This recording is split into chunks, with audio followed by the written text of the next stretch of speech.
Before we begin, please leave a like on the video and subscribe if you're enjoying the content.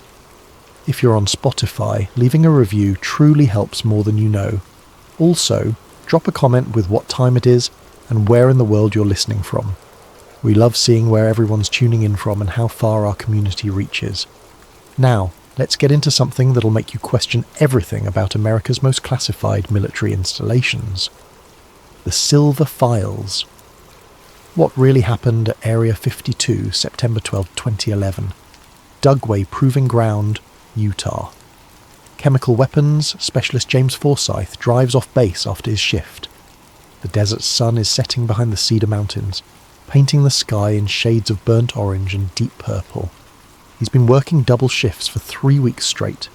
His supervisor told him the overtime was mandatory. Classified project, need-to-know basis, the usual script. He calls his wife at 6:18 p.m. She answers on the second ring. He tells her he's finally leaving base, that he'll be home in an hour, that he picked up her favourite wine on his lunch break. She laughs, tells him to drive safe, tells him she loves him. "I love you too, Rachel," he says. "I'll see you soon." It's the last time anyone hears his voice. He never makes it home. His truck, a 2009 Ford F-150, is found abandoned near Skull Valley, 40 miles from the Air Force's most secretive facility, the part of Dugway unofficially referred to by military personnel in hushed conversations and redacted documents as Area 52.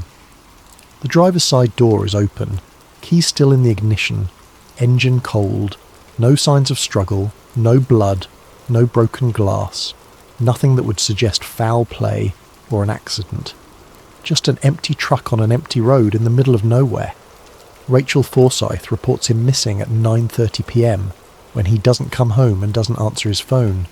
The Army responds immediately, not because they care about one missing specialist, but because James Forsyth has Level 7 security clearance and access to some of the most classified programs in the United States military. The Army labels him missing. A brief search is conducted. Helicopters sweep the valley for 3 days. Ground teams cover a 20-mile radius. They find nothing, not a single footprint beyond those leading away from his truck for roughly 30 feet before they simply stop. As if he walked into empty air and vanished. Rachel stands at the edge of Skull Valley on the 4th day, watching soldiers pack up their equipment. A lieutenant tells her they've done everything they can, that the desert is vast and unforgiving, that sometimes people just disappear. She doesn't believe him. She can see it in his eyes. He knows something he's not telling her. The case is quietly closed within 2 weeks. Rachel receives James's final paycheck and a letter, thanking him for his service. No body, no explanation, no answers, just silence. She spends the next 12 years calling congressional representatives, filing FOIA requests, contacting journalists, demanding answers. Everyone tells her the same thing. There's nothing to investigate. Her husband wandered into the desert and died. The fact that no remains were found is unfortunate, but not unusual in such harsh terrain. But Rachel knows her husband. James was a careful man, methodical. He wouldn't just abandon his truck and walk into the desert for no reason. And she remembers the last few weeks before he vanished. How he'd come home pale and shaking. How he'd wake up at 3 a.m. in a cold sweat. How he'd stare out the window as if watching for something in the darkness. Something had terrified him. And then it took him. 12 years later, in autumn of 2023, an investigative journalist named Lena Hartman receives a plain manila envelope with no return address. It arrives at her office in Portland, Oregon, postmarked from Salt Lake City. She doesn't recognize the handwriting. The envelope is thick, heavy, official feeling. Lena specializes in stories that other journalists won't touch. Government black sites, classified weapons programs, disappeared whistleblowers. She's been threatened, sued, and followed. Her apartment was broken into twice. Her sources have vanished, but she keeps digging because someone has to. Inside the envelope, she finds 4 items that will change everything she thought she understood about government secrecy. First, there's James Forsyth's military identification card. His photo stares back at her. Young face serious. Crew cut. No smile. The card is real. She can tell from the holographic security features, the magnetic strip, the embossed seal. Someone with access to classified facilities sent her this. Someone taking an enormous risk. Second, a secure facility badge for Dugway Proving Ground. Level 7 access, biosafety clearance, chemical weapons authorization. And one more designation that makes her pause. Sector Silver approved. She's never heard of Sector Silver, and she's spent 5 years investigating classified programs across the American West. Third, a torn page from a government field notebook, the kind used by military scientists and engineers. The paper is yellowed, aged, covered in handwritten notes about electromagnetic readings, atmospheric disturbances, and something called a temporal phase resonance event. The handwriting is precise, clinical, the observations of someone trained to document the impossible with scientific detachment. And fourth, at the bottom of the envelope, a single date written in pencil on a small piece of paper, March 21, 1993. Lena stares at that date for a long time. Something about it feels important, though she doesn't know why yet. She spends the next 6 hours searching military databases, FOA request archives, declassified documents, and obscure Pentagon budget reports. Then she finds it. March 21, 1993. The same date the Pentagon approved a special access program connected to the Tonopah test range, the only document ever publicly linked to what military insiders call Area 52. The program's name is redacted, its budget is classified, its purpose is listed only as Advanced Aerospace Systems Research and Development. But it exists, it's real, and someone sent her James Forsyth's credentials with that exact date for a reason. Lena picks up her phone and calls Rachel Forsyth. It's time someone finally told her the truth about what happened to her husband. This is where the story begins. Act 1. The Real History of Area 52. Section 1. What Area 52 actually is. When most people hear about secret military bases in the Nevada and Utah desert, they think of Area 51, the famous installation north of Las Vegas where the Air Force tested the U-2 spy plane, the SR-71 Blackbird, and later the F-117 stealth fighter. Area 51 has become part of popular culture, the subject of movies and television shows and endless speculation about extraterrestrial technology. But Area 52 is different. It's not an official title. There's no sign at the gate announcing its name, no acknowledgement in public military records. Instead, Area 52 is a nickname, a designation used quietly among certain military personnel and defense contractors for several highly classified facilities scattered across the Great Basin Desert. The primary locations include Tonopah Test Range in Nevada, Dugway Proving Ground in Utah, and specific segments of the Utah Test and Training Range. These facilities are connected not by geography, but by purpose, by the nature of the projects conducted within their boundaries, by the classification level required to even know they exist as a unified program. All three locations have documented histories that the government cannot deny because the evidence is too widespread, too well known among local populations who've lived near these bases for decades. Tonopah Test Range, established in 1957, has long been acknowledged as the testing ground for stealth aircraft. The F-117 flew training missions from Tonopah for years before the Air Force even admitted the plane existed. Billions of dollars in black-budget projects have flowed through Tonopah's hangars and runways. Local residents in nearby towns like Tonopah and Goldfield have watched strange aircraft for decades, triangular shapes moving silently across the night sky, craft that hover without visible propulsion, objects that accelerate at speeds that should tear any known aircraft apart. The Air Force always has the same response: testing of classified reconnaissance platforms. Nothing to see here. Move along. Dugway Proving Ground, established in 1942, is officially designated as a chemical and biological defense testing facility. It spans over 1.2 million acres of Utah desert, empty, isolated, perfect for testing weapons you don't want the public to know about. The Army has publicly acknowledged testing nerve agents like VX and sarin, biological simulants, and chemical weapons defence systems at Dugway for over 70 years. But locals in the small towns surrounding Dugway tell different stories. Stories passed down through generations of ranchers and miners. Stories about lights under the ground. About sections of desert that animals refuse to enter. About military convoys moving through the night carrying equipment under heavy tarps, escorted by armed personnel who don't wear standard military insignia. The Utah Test and Training Range, covering nearly 3 million acres, is used for everything from artillery practice to electronic warfare testing to unmanned aerial vehicle operations. It's the kind of place where the military can blow up whatever it wants without civilian oversight. Where tests that fail catastrophically can be buried literally and figuratively without anyone asking questions. These are the official stories, the acknowledged missions, the parts the military is willing to discuss in congressional hearings and budget justification reports. But there's always been something more. Documents obtained through Freedom of Information Act requests show that all three facilities have conducted research into areas that push the boundaries of conventional military science. Projects involving biological defence programs that go beyond simple protective equipment testing. Classified aircraft testing of designs that still haven't been publicly revealed decades later. Radioactive materials experiments that required evacuation protocols for nearby towns. Experimental propulsion research utilising technologies that sound more like science fiction than engineering. The connections between these facilities run deep. Personnel rotate between Tonopah, Dugway, and UTTR regularly. Equipment is transferred under armed guard in the middle of the night. Budget line items appear in Pentagon reports that reference all three locations under single program codes.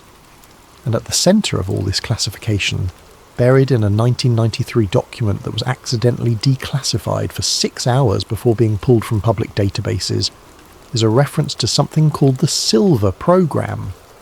Section 2, the 1993 SAP approval. On March 21, 1993, the Pentagon approved an unnamed Special Access Program. Lena finds the reference in a congressional notification letter that was supposed to remain classified for 75 years. It was released by mistake during a massive Foyer document dump in 2017, quickly scrubbed from official databases, but not before several researchers downloaded copies. The letter is addressed to the chairman of the Senate Armed Services Committee. It informs him as legally required that a new SAP has been approved and will begin operations within 60 days. The program's code name is redacted. Its budget is listed only as above threshold, which means more than $50 million. Its purpose is described in the vaguest possible terms: advanced aerospace systems research and development, signal obfuscation technology evaluation, deep underground testing facility construction and activation. But there's one line that wasn't fully redacted, probably because whoever censored the document didn't realise its significance. It reads, TTR DPG dual operations capability confirmed, sector access protocols established per previous guidance. TTR, Tonopah Test Range, DPG, Dugway Proving Ground, dual operations capability, meaning whatever this program was doing, it required facilities at both locations working in coordination. Lena cross-references the date with other declassified documents from early 1993. She finds requisition orders for specialised construction equipment sent to Dugway. Unusual items. Massive, boring machines typically used for subway tunnel construction. The kind that can drill through solid rock and create tunnels 20 feet in diameter. Electromagnetic shielding materials.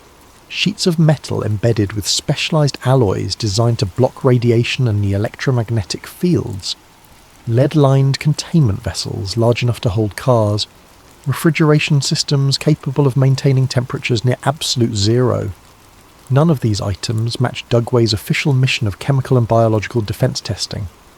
She finds flight logs showing C-5 Galaxy transport aircraft making multiple trips from Tonopah to Dugway in April of 1993. The cargo manifests are completely redacted, just black bars where description should be. The flights occurred at night, always between 2 a.m. and 4 a.m. No explanation is given for why the Air Force needed to move large cargo between two bases just 300 miles apart, instead of simply trucking it on the ground, unless what they were moving was so sensitive, so classified, that even a ground convoy with armed escort wasn't secure enough. And she finds one more thing.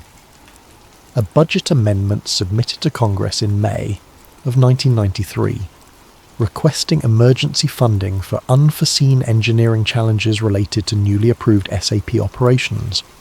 The requested amount, $200 million. For context, that's roughly $400 million in today's money, for a program that supposedly just started 2 months earlier. The amendment includes vague references to containment infrastructure failure and specialised personnel requirements beyond initial projections. Something at Tonopah or Dugway or both had gone seriously wrong. The Pentagon needed a massive amount of money immediately, and they needed it quietly, buried in an omnibus appropriations bill where few congressional representatives would notice. This becomes Lena's first real breadcrumb, the first piece of evidence that something extraordinary was happening at these facilities, something that required unprecedented secrecy, massive resources, and infrastructure that went far beyond testing conventional military hardware. She calls Rachel Forsyth and tells her what she's found. Rachel is quiet for a long moment. "My husband told me something 3 days before he disappeared," Rachel says finally. "He said if anything ever happened to him, if he ever didn't come home, I should remember one thing. He said, they're keeping something at Dugway that shouldn't exist, and it's awake." Act 2. The first break section. 1. The scientist who tried to warn people. Tracking down people who worked at Dugway in the 1990s and early 2000s proves nearly impossible. Most former personnel refuse to talk, citing security clearances that remain active decades after leaving government service. Phone calls go unreturned, emails bounce back, sources simply disappear after initial contact. Lena contacts 14 former Dugway employees. 11 refuse to speak with her. 2 deny ever working there despite their names appearing in public employment records. 1 agrees to talk but backs out the day before their scheduled meeting, saying only, "They're watching, always watching." But Lena is persistent. She cross-references public records, retirement announcements, scientific publications. She looks for people who worked at Dugway but have since left government service entirely. People who might feel less constrained by old security oaths. After 3 months of searching, she finds him. Paul Howard, retired microbiologist, formerly employed at Dugway Proving Ground from 1998 through 2007. Published several papers on biological agent detection methods before his research went dark in the early 2000s. Currently living in a small town outside Boise, Idaho, teaching part-time at a community college. She calls him. He hangs up immediately. She calls again. He lets it go to voicemail. She sends an email, no response. She drives to Idaho, shows up at his house on a Saturday morning with coffee and a folder full of the documents she's collected. James Forsyth's badge, the 1993 SAP approval, the budget amendments, everything. Howard opens the door, sees the badge, and his face goes pale. Literally drains of colour. His hand starts shaking. "Where did you get that?" he asks, voice barely above a whisper. "Someone sent it to me," Lena replies. "Someone who wants the truth to come out." He stares at her for a long moment, looks up and down his quiet suburban street, checks the windows of neighbouring houses, then he steps aside and lets her in. They sit in his living room. He doesn't touch the coffee, just looks at the documents spread across his table, hands still shaking slightly, sweat forming on his forehead despite the cool temperature. "I can't talk about classified programs," he says quietly. "I'm not asking you to," Lena replies. "I'm asking you about James Forsyth, a man who vanished 12 years ago, a man whose case is officially closed. There's no classification protecting a closed missing persons case." Howard is quiet for a long time. 60 seconds, 90. 2 full minutes of silence while he stares at Forsyth's badge. When he finally speaks, he chooses his words very carefully. "Dugway is bigger below ground than above. Most people don't know that. The chemical testing ranges, the biological simulation chambers, All the stuff you can see from the air, that's just the surface layer. The real facility, the part that matters, is underneath. He stands up, walks to a bookshelf, pulls out an old textbook on microbiology, opens it to a random page, runs his finger down the margin as if reading. But he's not reading. He's creating cover. If someone is listening, if his house is monitored, this gives him plausible deniability, just showing a journalist his old research. Some of those sectors are older than the base itself, he continues. They were built during World War II or just after. Expanded during the Cold War, kept growing, going deeper. Some of the lowest levels, you need special elevators to reach. Elevators that don't appear on any facility schematic I ever saw. He pauses, takes a breath. James Forsyth worked in one of those restricted sub-levels. I only met him a handful of times. Twice in the cafeteria. Once at a mandatory safety briefing. Once in a hallway 800 feet underground when I got lost looking for a laboratory I'd been assigned to. He wasn't supposed to be handling chemical agents. That wasn't his job. His background was in engineering, specifically in electromagnetic field systems and high-energy physics. But his badge, the one you have there, that gave him access to places most of us couldn't go. What places? Lena asks. Howard closes the textbook, sits back down, looks directly at her. There's a designation at Dugway, Sector Silver. I heard the name exactly twice in 9 years. Both times people stopped talking the moment they realised they'd said it out loud, like saying Voldemort in Harry Potter. Just don't speak the name. The first time I was in a meeting about underground ventilation system upgrades. Someone mentioned needing to extend air ducts to Sector Silver. The room went silent. The meeting ended immediately. No explanation. And the second time? Lena asks. I was reviewing access logs for a biological safety audit. Routine stuff. Making sure personnel with biohazard clearances were only entering areas they were authorised for. I saw an entry for Sector Silver. Listed 17 people with active access. James Forsyth was one of them. I asked my supervisor about it. He looked at me like I'd just admitted to murder. Told me to delete that entry from my audit notes. Told me to forget I'd ever seen it. Told me to never ever mention Sector Silver again unless I wanted to spend the rest of my career doing paperwork in a basement office. But you looked it up anyway, Lena says. Howard nods slowly. I tried. Looked through the facility directory. Couldn't find it. Searched the base computer system. Access denied. Asked colleagues carefully, indirectly. No one would talk about it. But I started noticing things. Personnel entering certain elevator shafts and not coming back for 8, 10, sometimes 12 hours. Equipment being moved underground in the middle of the night. Sections of the base that appeared on some maps but not others. He leans forward. And I started noticing James Forsyth. He looked tired. No, not tired. Haunted. Like he was seeing things he couldn't unsee. I ran into him one night in the parking lot. 3 a.m. I was leaving after a late experiment. He was just arriving for his shift. We nodded to each other. Professional courtesy. But his hands were shaking. He looked like he'd aged 10 years since I'd seen him 2 months earlier. Did he say anything? Lena asks. Just one thing. He said, don't ever volunteer for Sector Silver. Whatever they offer you, whatever they say, it'll do for your career. Don't go down there. Some things aren't meant to be understood. Lena feels her pulse quicken. What did he mean? I don't know. But 2 weeks before he disappeared, there was an alert. Base-wide lockdown. They told us it was a drill. Stay in your current location. Don't use elevators. Don't leave your building. Wait for the all clear.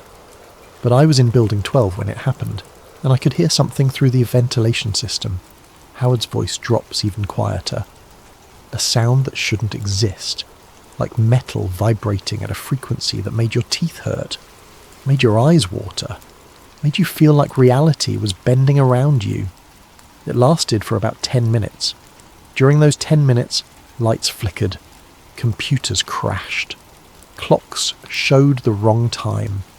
My watch said it was 9:15 p.m. The wall clock said it was midnight. The computer timestamp said it was 6 in the morning, all simultaneously. What caused it? Lena asks. The alert ended. Lockdown lifted. Everyone went back to work like nothing happened. No explanation. No follow-up briefing. No mention in any incident reports. But I saw James Forsyth the next day. He had a bandage on his hand.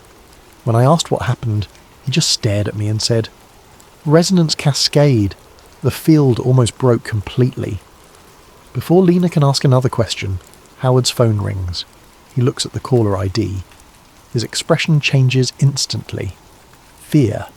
Pure, undisguised fear. The kind of fear that overrides rational thought. "You need to leave," he says, standing abruptly. "Who is it?" "Someone I haven't heard from in 15 years. Someone who only calls when people start asking the wrong questions. Someone who works for a department that doesn't officially exist." He ushers her to the door, hands shaking violently now, sweat pouring down his face. "Forget you talked to me," he says urgently. "Forget Sector Silver. Forget all of it. These people don't make threats. They don't need to. They just make problems disappear. And I don't mean they ruin your career or bankrupt you with lawsuits. I mean you disappear. Your apartment gets cleared out. Your family gets told you moved overseas. Your records get sealed. And nobody ever finds you." The door closes. Lena stands on his porch, documents clutched in her hands, watching through the window as Howard answers the phone with a shaking hand. 2 days later, she learns that Paul Howard suffered a massive stroke. He's in intensive care at a Boise hospital, sedated on life support. The doctors call it a natural medical event. High blood pressure, poor diet, stress, bad luck. Lena knows better. She visits the hospital that night. Howard is unconscious, tubes and wires covering his body. She stands beside his bed for a moment, then notices something. His right hand, the one not hooked up to IVs, is clenched in a fist. She gently opens his fingers. Inside is a small piece of paper, crumpled, sweaty. She unfolds it carefully. 4 words written in shaky handwriting, below the Sheep Valley. Act 3.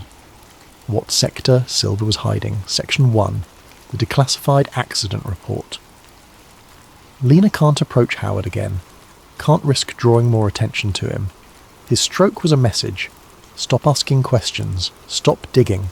Stop now while you still can. But Lena doesn't stop. Can't stop. Because now she has a direction. Below the Sheep Valley. She pivots. Goes deeper into the historical record. Looks for incidents at Dugway that might explain why a facility would need protocols for temporal anomalies. Looks for anything involving Skull Valley. She finds it buried in a 1968 Army document that was declassified in the late 1990s as part of a settlement with environmental groups monitoring chemical weapons testing. March 13, 1968. Dugway Proving Ground conducts an aerosolized VX nerve agent test in Skull Valley, just west of the main facility. The test uses F-4 Phantom jets to spray the agent over a targeted range. Standard operating procedure for the time. Test the weapon, document the results, decontaminate, move on to the next test. But something goes catastrophically wrong. The next morning, March 14, a local rancher named Kenneth Pike drives out to check on his sheep herd grazing in Skull Valley. What he finds will haunt him for the rest of his life. Over 500 sheep dead, not sick, dead, lying in the valley like they'd all simultaneously collapsed. Some are in groups, huddled together, others scattered across the hillsides, all of them dead. Pike calls the authorities immediately. The army responds within hours. They cordon off the area, begin their investigation, and the story starts to fall apart immediately. The nerve agent testing range is 7 miles away. Wind conditions on March 13 showed winds blowing northeast, away from Skull Valley. The sheep should never have been exposed to anything, but they're all dead. The army brings in specialists. They test tissue samples. They reconstruct wind patterns. They measure agent concentrations in the soil, the air, the water, and they discover something impossible. The official report released to the public states that VX nerve agent drifted farther than expected due to unforeseen atmospheric conditions. The sheep were exposed to lethal doses. The army accepts responsibility, pays out $1 million in settlements to local ranchers. New safety protocols are established. Case closed. But the truth is very different. Attached to the envelope Lena originally received, along with Forsyth's badge and the field notebook page, is another document. one that was never included in the public version of the accident report, one that should have remained classified until 2043. It's a supplementary analysis from the Army Chemical Corps, stamped with a classification marking and labelled for authorised personnel only. The document shows something the Army never wanted anyone to know. VX exposure levels in the dead sheep were measured. The results indicated concentrations far too low to cause death, not even close to lethal doses. In fact, some sheep showed no VX in their systems at all, completely clean, yet they were still dead. The causes of death listed in this classified report make no medical sense. Cellular disruption at the molecular level consistent with exposure to extreme electromagnetic radiation. Tissue degradation showing signs of accelerated aging. Some samples show biological markers suggesting subject age 50 to 60 years in a matter of seconds.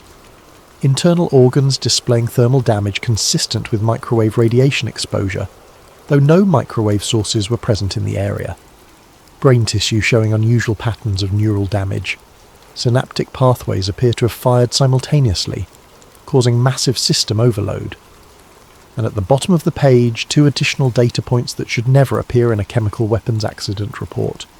Anomalous radiation readings detected in Skull Valley, measuring 0.7 milliroentgens per hour. Source unknown. Readings concentrated in a roughly circular area, approximately 200 feet in diameter. Radiation decreased to background levels over the following 72 hours. Low-frequency atmospheric disturbance recorded by seismographic equipment at 0347 hours on March 14.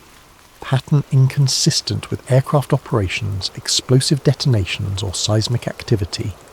Frequency measured at 0.5 Hz, which falls below the range of normal environmental sounds. Duration, 17 minutes. Lena reads the document 5 times. Each time she feels reality bending slightly around the words. This wasn't a chemical weapons accident. Something else killed those sheep. Something that produced radiation, electromagnetic disturbances, and biological effects that looked like extreme aging. Something that operated in ways that don't match any known weapon or natural phenomenon. She searches for other incidents in Skull Valley, finds scattered reports over the decades, ranchers complaining about unexplained cattle deaths in the same area. 63 cows dead in April of 1974, no explanation. 81 cows dead in September of 1981, blamed on lightning strike despite clear weather.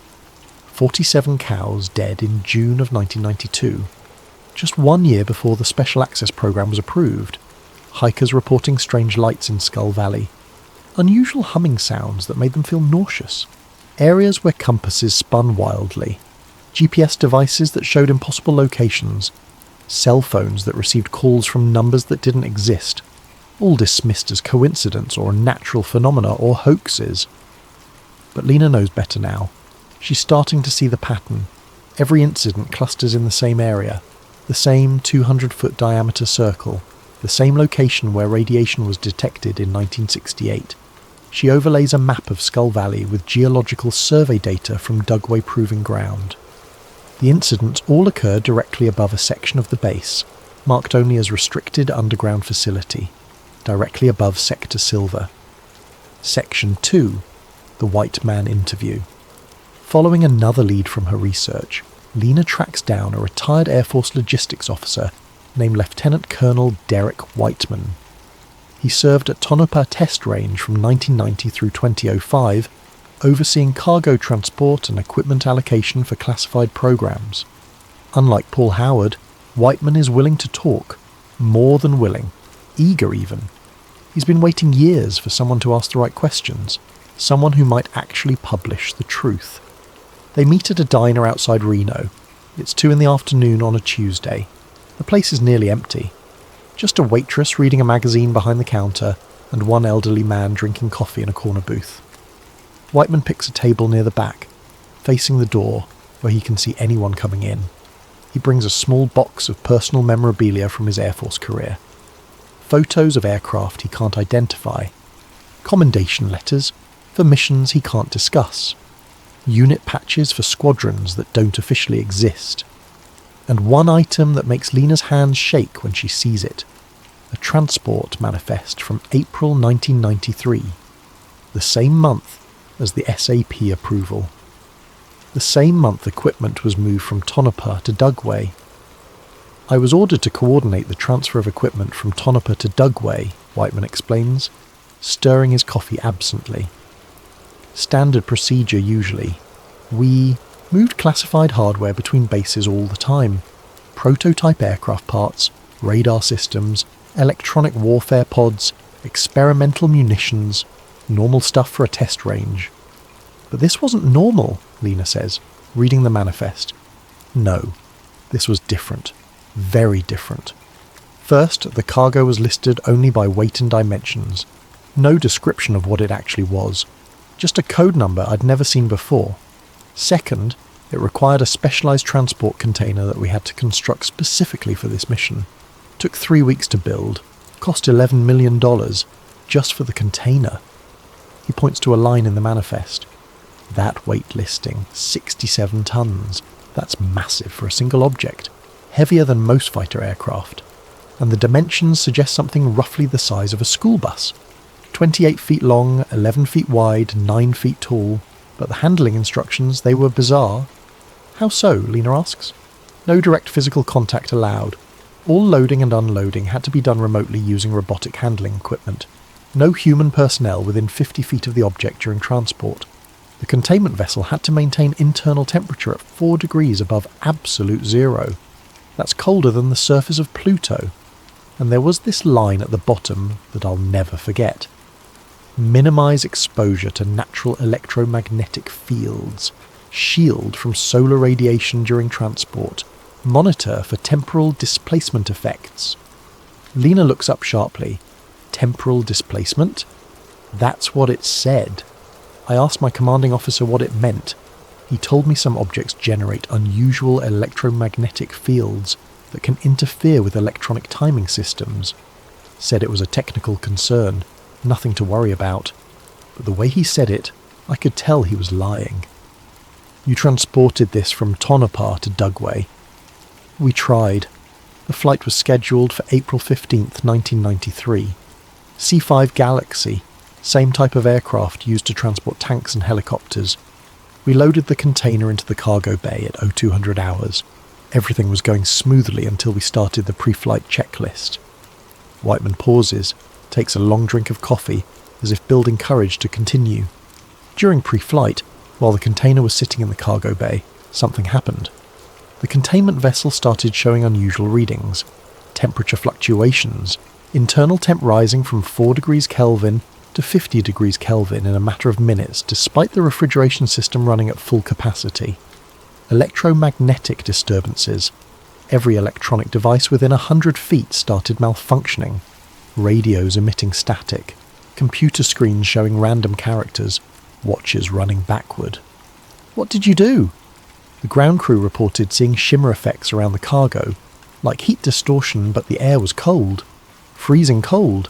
And some of them said they heard sounds, a low frequency. Hum that made them feel sick, made their vision blur. One crew member collapsed, started convulsing. We pulled everyone back. What happened to the crew member? Medics took him away. I never saw him again. Asked about him the next day. Was told he'd been transferred to another base, but I checked the transfer logs. No record of any transfer. He just vanished from the system. Whiteman's hands tighten around his coffee cup. I called my commanding officer immediately. He shut down the operation, cleared the hangar, evacuated everyone within 500 feet. The cargo sat there for 6 hours while they decided what to do with it. Finally, around 0800 hours, a team arrived from somewhere else. Not Tonopah personnel. They wore different uniforms. No name tags, no unit insignia, just black fatigues and respirators. Where did they come from? I don't know, but they knew exactly what they were doing. They brought different equipment, more shielding, more refrigeration, more electromagnetic dampening systems. They moved the container to a different facility at Tonopah, somewhere underground that I didn't have access to. A place that didn't appear on any base map I'd ever seen. The transport mission was cancelled. I was told to destroy all records, which I obviously didn't do. He taps the manifest. But here's the thing. 2 weeks later, I was reassigned to Dugway temporarily. Just for 3 days. emergency logistic support. They needed experienced personnel for something urgent. When I arrived, I was taken to a sub-level facility, 800 feet underground, accessed through an elevator that required 3 separate security checks. What did you see? The same transport container. I recognised the identifying numbers on the side. It had been moved somehow, quietly, probably on the ground, at night, with minimal personnel and maximum security. And I saw something else. The container was being moved into an even deeper facility. Another elevator going down from the sub-level I was on, going so deep I couldn't even see the bottom of the shaft. Whiteman leans forward, voice dropping to barely above a whisper. While I was at Dugway those 3 days, I was involved in coordinating equipment for various testing programs, radar-evading drone swarms, plasma projection field devices for creating false aircraft signatures, high-energy microwave emitters for electronic warfare, all cutting-edge stuff but still within the realm of conventional military technology. But there was one program that didn't fit, Lena says. Silver Meridian. That was the code name. Required components that made no sense for any military hardware I'd ever seen. Exotic materials. Metamaterials that don't exist in nature. Superconducting magnets powerful enough to create magnetic fields you'd only find near neutron stars. Power systems capable of producing gigawatt-level energy pulses. Enough electricity to power a small city for a month, all released in microseconds. What was it for? Lena asks. Whiteman looks at her with an expression somewhere between fear and fascination. I don't know exactly, but I saw things during night operations at UTTR. Things moved through the range that weren't drones, weren't aircraft. Some of them had no wings, no engines, no visible means of propulsion. They just moved through the air in ways that violate everything we know about physics. 90-degree turns at supersonic speeds, hovering perfectly still despite high winds, accelerating from 0 to several thousand miles per hour in seconds. And they didn't have pilots. Some of them weren't even solid. They flickered, like they were only partially present in our reality, like you were seeing them through a gap in space. I watched one object phase in and out of visibility 7 times in 2 minutes. Each time it reappeared, it was in a different location. Not moving through the space between, just appearing and disappearing. The diner suddenly feels too bright, too normal for this conversation. You're saying Dugway and Tonopah were testing craft that weren't built by the United States government, Lena says slowly. Whiteman meets her eyes. I'm saying they were testing something recovered from somewhere else. Something they've been trying to understand for decades. And whatever it is, it's in Sector Silver. And James Forsyth was one of the people trying to keep it contained. Do you know what happened to him? Whiteman is quiet for a moment. Then he reaches into his box and pulls out one more document. A classified incident report from September 12, 2011. The same day Forsyth disappeared. This was leaked to me by someone still on the inside, someone who thinks the truth needs to come out. It describes a containment breach at Dugway, emergency protocols activated, temporal distortion detected, and one name listed under personnel affected. He slides the document across the table. Lena reads it and her heart stops. Personnel status, James Forsyth, engineering specialist. Status displaced. Location unknown. Probability of recovery 0.001%. Displaced. Not dead, not missing. Displaced. Act 4. The device from 1993. Section 1. The sub-level diagram. 3 weeks after her conversation with Whiteman, Lena receives another anonymous package. Different handwriting this time. Different postmark. This one comes from Las Vegas. The envelope is larger, heavier, containing multiple items wrapped in brown paper. Inside is a single piece of paper, but it's extraordinary. A hand-drawn diagram, technical in nature, showing a cross-section of an underground facility. The detail is stunning. Every shaft, every chamber, every access tunnel, precisely labelled with military designation codes. Someone with direct knowledge of the facility created this. Someone with access to architectural plans that should never leave classified. Vaults. The diagram shows 8 levels descending into the earth beneath Dugway Proving Ground.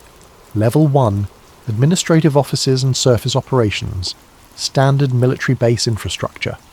Level 2, chemical and biological testing laboratories. This is the part of Dugway the public knows about. Level 3, advanced materials research, classified but conventional. Level 4, aerospace component testing, still within normal military R&D parameters. Level 5, electromagnetic research facility, getting deeper into black budget territory. Level 6, exotic propulsion studies, definitely classified. Level 7, described only as high energy physics research, restricted access. Level 8, the deepest level, 840 feet below the surface. A large chamber labelled in neat handwriting. S4 TDP reactor hall, sector Silver operations. The diagram shows the chamber as roughly circular, 200 feet in diameter. Multiple layers of shielding are indicated, 3 feet of lead lining, 6 feet of reinforced concrete, electromagnetic barrier systems. What appears to be a water cooling system with pipes thick enough to walk through, power conduits capable of carrying megawatts of electricity, all surrounding a central containment area. And at the centre of the chamber, a simple note: Primary Containment Vessel, March 93 installation. The diagram includes measurements, specifications, technical annotations. Someone documented this facility in precise detail, the kind of detail that takes months of observation to compile, the kind of detail that suggests intimate familiarity with every system, every protocol, every aspect of Sector Silver's operation. Attached to the diagram is a sticky note with a short message written in the same handwriting. Forsyth was maintenance engineer for the containment systems. He wasn't cleaning up after an accident. He was trying to prevent one. Sector Silver's primary containment showed critical fluctuation patterns for 3 weeks before September 12. They ordered him to stabilise it. He told them it couldn't be stabilised. They ordered him to try anyway. The containment failed while he was inside the chamber. This wasn't bad luck. This was negligence. They killed him through incompetence and covered it up. Check the procurement logs. They tried to upgrade the containment systems but used the wrong specifications. The math was wrong. It was always going to fail. Lena spends the next 2 months digging through every database she can access, legal and otherwise. She cross-references Pentagon procurement records with scientific equipment supplier manifests. She contacts researchers who've studied classified programs. She tracks down engineers who worked on similar systems. She connects dots that were never meant to be connected. Section 2. What the reactor hall contained. The procurement logs from 1993 tell a story that defies conventional explanation, but also reveals bureaucratic incompetence on a staggering scale. In March of that year, immediately following the SAP approval, Dugway Proving Ground requested and received equipment that belongs in the world's most advanced physics laboratories, not military testing facilities. Multiple tons of superconducting materials, niobium titanium alloys, yttrium, barium, copper oxide, materials that can conduct electricity with zero resistance at extremely low temperatures, helium refrigeration systems capable of achieving temperatures within fractions of a degree of absolute zero, the kind of systems used in particle accelerators and fusion reactors, electromagnetic containment field generators, originally designed for experimental fusion reactors, devices that create magnetic fields powerful enough to hold superheated plasma suspended in space, preventing it from touching any physical surface, radiation shielding that would be excessive for anything short of a nuclear reactor core, lead, concrete, borated polyethylene, layer after layer of materials designed to stop gamma rays, neutrons and exotic particles. But the most telling items are the ones that reference specific scientific concepts that shouldn't appear together in any legitimate research program. Concepts that suggest someone was attempting to control something that operates outside normal physics. A device described in one manifest as a temporal phase resonance detection array, purchased from a defense contractor specializing in experimental physics research. Cost: $12 million. The specifications describe an array of sensors capable of detecting variations in the flow of time itself. measuring whether time is passing at the same rate in different locations within the same facility. A non-linear reflection test chamber, constructed by a company that normally builds particle accelerator components. The specifications call for a chamber capable of containing electromagnetic fields operating at frequencies that don't exist in conventional physics, frequencies below 0 Hz. Negative frequencies, mathematically possible but physically nonsensical in our understanding of reality. A biological shielding matrix designed to protect living tissue from exposure to what the manifest calls time differential radiation effects. The technical specifications describe shielding against a form of radiation that ages biological tissue at accelerated rates, not through chemical processes or normal radiation damage, but through actual temporal acceleration. Lena consults with physics professors at 3 different universities, carefully avoiding any mention of where these terms came from. She presents the concepts as theoretical questions.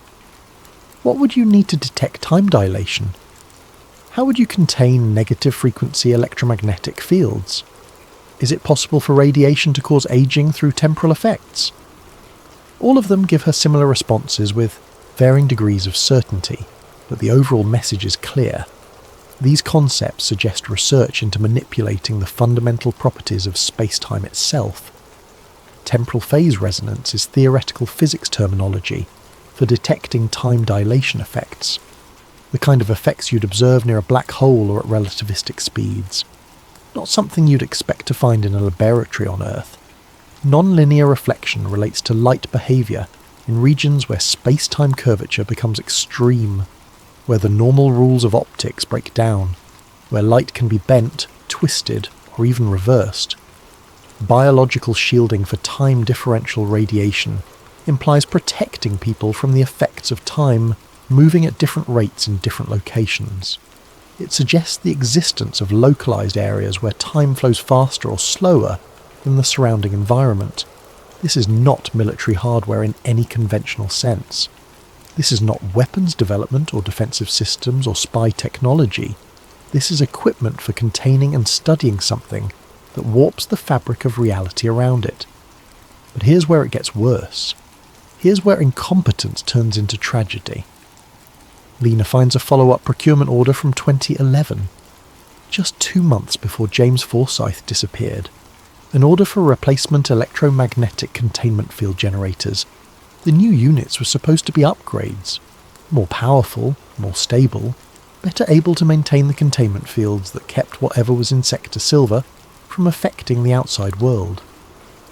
But someone made a mistake. The specifications for the new generators were based on calculations that assumed a containment volume of 50 cubic meters, a reasonable size for most experimental physics equipment, but the actual containment volume in Sector Silver was 500 cubic meters, 10 times larger. The math was wrong from the start. The new generators were underpowered by an order of magnitude. They were never going to be able to maintain a stable containment field. It was like trying to hold back an ocean with a chain-link fence. Engineers at the equipment manufacturer noticed the discrepancy, flagged it in their initial review, sent queries back to Dugway asking for clarification. Those queries were ignored. Someone at Dugway, someone in charge of procurement, decided the engineers were being overly cautious, decided the specifications were fine, authorised the purchase and installation of equipment that was fundamentally inadequate for the task. The new generators were installed in August of 2011. 1 month later, James Forsyth detected critical fluctuation patterns in the containment field. He filed multiple reports warning that the system was unstable, recommended shutting down Sector Silver until proper equipment could be acquired, estimated the field would fail completely within 30 days. He was ordered to keep the facility operational, told to stabilise the field using manual, adjustments, and compensatory procedures, told that shutting down was not an option because of ongoing research schedules. 21 days later, the field failed while he was inside the chamber trying to implement emergency protocols. 21 days. Not even the full 30 days he'd predicted. James Forsyth didn't die in a freak accident. He wasn't the victim of unforeseeable circumstances. He was killed by bureaucratic incompetence and institutional arrogance. by people who valued keeping a research schedule over the safety of their personnel. The Pentagon knows this. The incident report Whiteman showed Lena makes it clear. They classified Forsyth as displaced rather than deceased, because they know exactly what happened to him. They know the containment failure created a temporal distortion. They know he was pulled into a region of space-time that doesn't connect properly to our own, and they did nothing to get him back. Just sealed the facility, upgraded the containment systems properly this time, and pretended it never happened. Lena pieces together what she believes the full truth is. In 1993, something was recovered at or near Tonopah Test Range. Something that exhibited properties that shouldn't exist according to our understanding of physics. Something that generated temporal distortion fields, electromagnetic anomalies, and gravitational effects that defied explanation. The Pentagon approved a special access program to study it, built a containment facility at Dugway, deep underground, shielded from observation, and outfitted with the most advanced scientific equipment available at the time. They called it Sector Silver. For 18 years they studied the object, tried to understand it, tried to control it, tried to reverse engineer its technology, and occasionally containment failed. Breaches occurred, temporal distortions leaked out, manifesting in Skull Valley directly above the facility, killing livestock, affecting the environment, creating phenomena that couldn't be explained by conventional science. Each breach was contained, covered up, explained away. Until 2011, when bureaucratic incompetence created a catastrophic failure. When James Forsyth, a skilled engineer who recognised the danger, was ordered to fix the unfixable. When the containment field collapsed and he was pulled through into whatever exists on the other side of that temporal threshold. And now, 12 years later, the Pentagon is expanding the facility, installing more powerful equipment, attempting to gain better control over the object, which means they're planning to activate it again, which means another containment failure is not a question of if, but when. Act 5. The Truth About James Forsyth. Section 1. The Final Access Log. Getting access to Dugway's internal security logs is impossible through legitimate channels, so Lena doesn't try the legitimate route. She makes contact with a former NSA, analyst-turned-privacy activist who specialises in penetrating military databases for ethical purposes. She doesn't ask his name, doesn't ask his methods, just provides him with what she knows about Sector Silver and asks if he can find anything about James Forsyth's final hours at Dugway. 3 weeks later, she receives an encrypted email containing a single compressed file. When she extracts it, she's looking at a complete access log from September 12, 2011. Time-stamped entries showing everyone who entered or exited Sector Silver that day. The log shows exactly what happened during James Forsyth's final hours. Entry timestamp 21:30 hours, September 12, 2011. Location: Sector Silver, Sublevel 8, Containment Chamber S4. Personnel: James Forsyth, Engineering Specialist Grade 7. Authorization: Emergency Maintenance Protocol Authorization Code Delta 773. Purpose of access: containment field showing critical fluctuation patterns consistent with imminent failure. Emergency stabilization procedures required. The log has several more entries time-stamped in sequence. 21:37 hours. Primary field generators operating at 91% efficiency. Insufficient for containment volume. Observing unusual electromagnetic signature from containment vessel. Pattern matches pre-breach events from previous incidents. 21:40 hours. Object in containment vibrating at low frequency. Resonance pattern indicates active phase transition. Recommend immediate evacuation and facility shutdown. Request denied by command authority. Ordered to continue stabilization attempts. 21:42 hours. Warning: do not approach perimeter field. Temporal gradient increasing. Measuring time dilation factor of 0.003 seconds per second at 10 meter distance from containment vessel.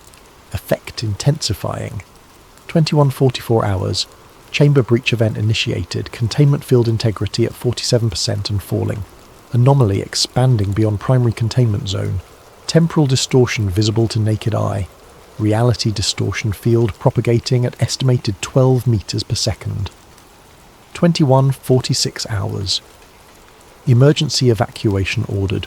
All personnel cleared from Sector Silver except Forsyth. Cannot establish visual or radio communication with interior containment area. Electromagnetic interference blocking all signals. Last confirmed position. Inside primary shielding.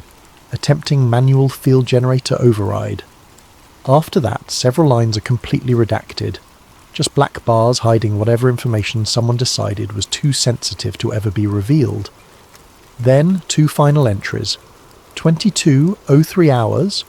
Containment restored at secondary threshold using emergency backup generators. Field stability at 68%. Sufficient to prevent further expansion. Searching for Forsyth. No physical trace detected. No heat. Signature. No electromagnetic signature. No biological residue. Subject appears to have been completely removed from baseline reality. 22:15 hours. Sector Silver sealed. Level 8 quarantined pending damage assessment. Recommend reclassification of incident from equipment failure to temporal displacement event. Subject Forsyth presumed displaced into non-standard spacetime configuration. Recovery probability calculated at less than 0.001%. No physical trace. Not body not recovered. Not remains not found. Not presumed deceased. No physical trace detected. As if James Forsyth was simply erased from existence. Deleted from reality like a file deleted from a computer. But the log suggests something even more disturbing. It describes him as displaced into non-standard spacetime configuration, which implies that wherever he went, whatever happened to him, he might still be alive, just existing in a place or time that we can't access, a place where physics works differently, where time flows at a different rate or in a different direction. Lena reads the log 20 times, studies every word, every timestamp, every technical detail, and she realizes something crucial. The log says containment was restored at 22:03 hours, but the log also says no physical trace of Forsyth was detected, which means whatever pulled him in, whatever opened during that containment breach, closed before anyone could search for him. He wasn't vaporized or killed. He was taken somewhere, pulled through a doorway that slammed shut before anyone could follow. A doorway that, according to the Skull Valley footage, reopened briefly 2 minutes earlier at a location 40 miles away. Section 2. The Skull Valley footage. The final piece of the puzzle comes from a UTTR maintenance worker who reaches out to Lena through an anonymous email service. He identifies himself only as a witness who can't live with the silence anymore. He won't give his name, won't meet in person. But he's willing to share something he's kept secret for 12 years because he believes people deserve to know the truth. A video file, 37 seconds long, recorded on a security camera overlooking Skull Valley on the night of September the 12th, 2011. The file has metadata intact, showing it was recorded by a wireless security system monitoring ground equipment in the valley. Lena downloads it to an isolated computer, not connected to the internet, following digital security protocols she's learned from years of handling classified leaks. Her hands shake so badly she can barely click the mouse. The footage is grainy, shot from a distance, probably several miles from the event. The camera has a telephoto lens, allowing it to capture events far away but with reduced image quality. It's night time. The valley is dark except for some lights from dugway proving ground visible in the distance and a few floodlights illuminating. Ground equipment. At first, nothing seems unusual. Just empty desert under a clear sky. Stars visible overhead. The kind of peaceful night scene you'd expect in the Utah wilderness. Then, at the 10-second mark, something appears. A distortion in the air above Skull Valley. Spherical. Maybe 50 feet in diameter, though it's hard to judge distance and scale in the darkness. It doesn't appear gradually. Just suddenly exists where nothing was a moment before.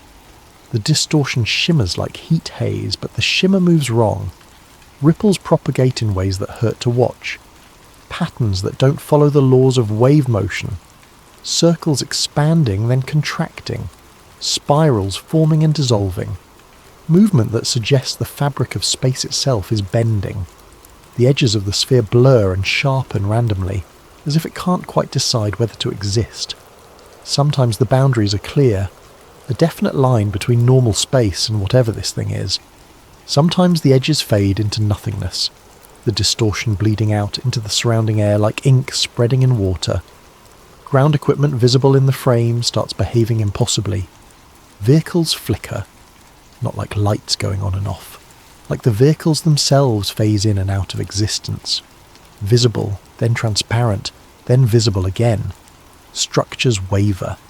A metal storage container appears to age rapidly, rust spreading across its surface in seconds. Then the rust vanishes and the container looks new again.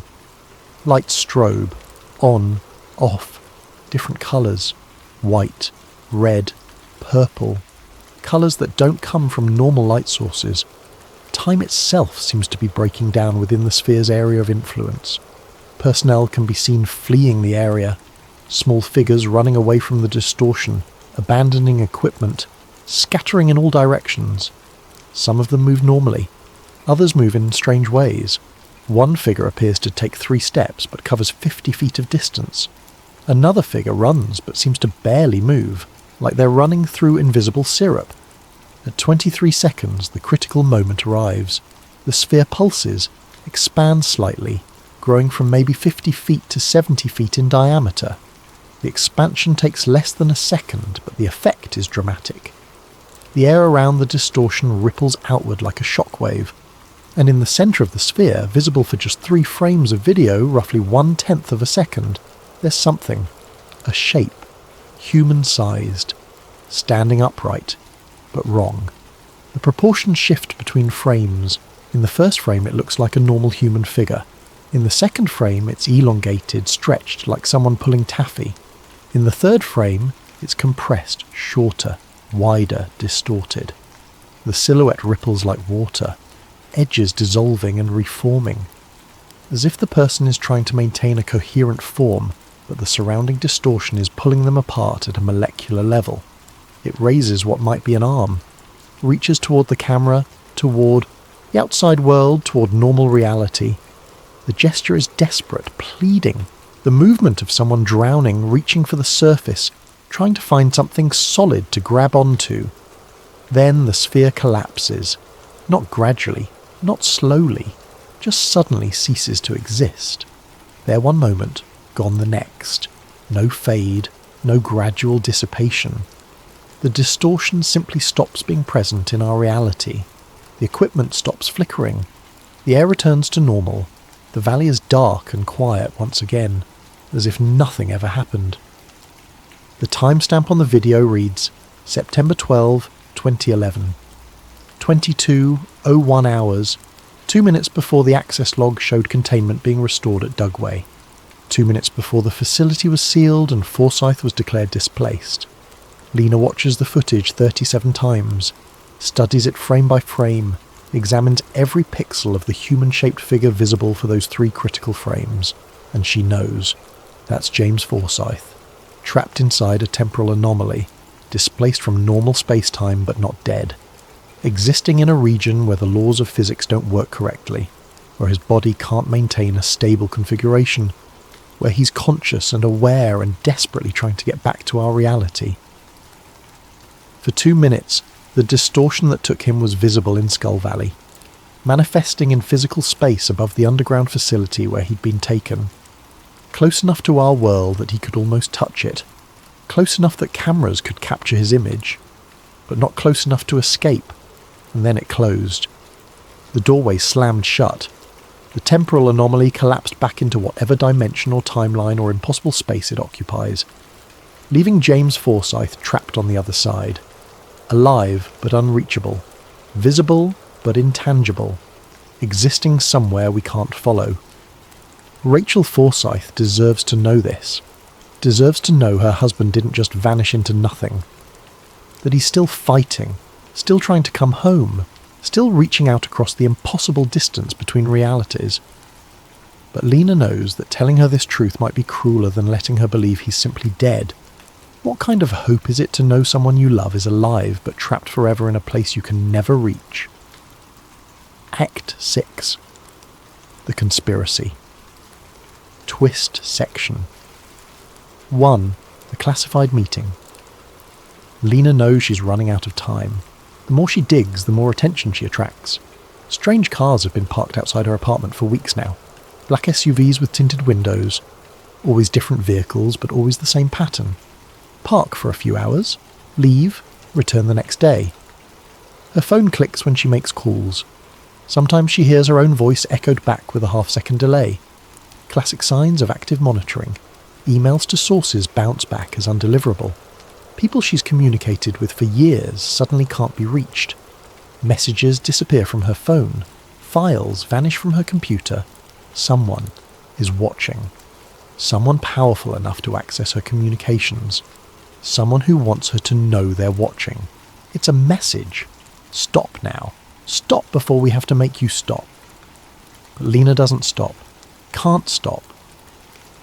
Because she knows, if she stops digging now, James Forsyth's story dies with her investigation. Rachel Forsyth never learns the truth, and the Pentagon continues experimenting with something they don't understand, something that's already claimed at least one life, something that could claim many more.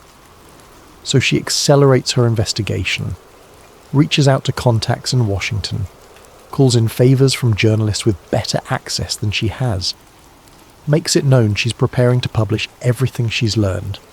She wants them to know, wants whoever is watching to understand that killing her or making her disappear won't stop the story, that she's distributed copies of everything to multiple sources, that if something happens to her, the truth comes out anyway. It's a bluff. She hasn't distributed anything yet, but they don't know that. That's when she receives a warning from an unexpected source. A former Pentagon analyst, someone she's corresponded with about other classified programs in the past, sends her a single document via encrypted email. The encryption is military grade, the kind of security you only use when lives are at stake. No message accompanies the document, just the file, but the implication is clear. This is important. This is dangerous. This is something you need to see. The document is a leaked memo from a closed Pentagon meeting. The classification markings are extraordinary.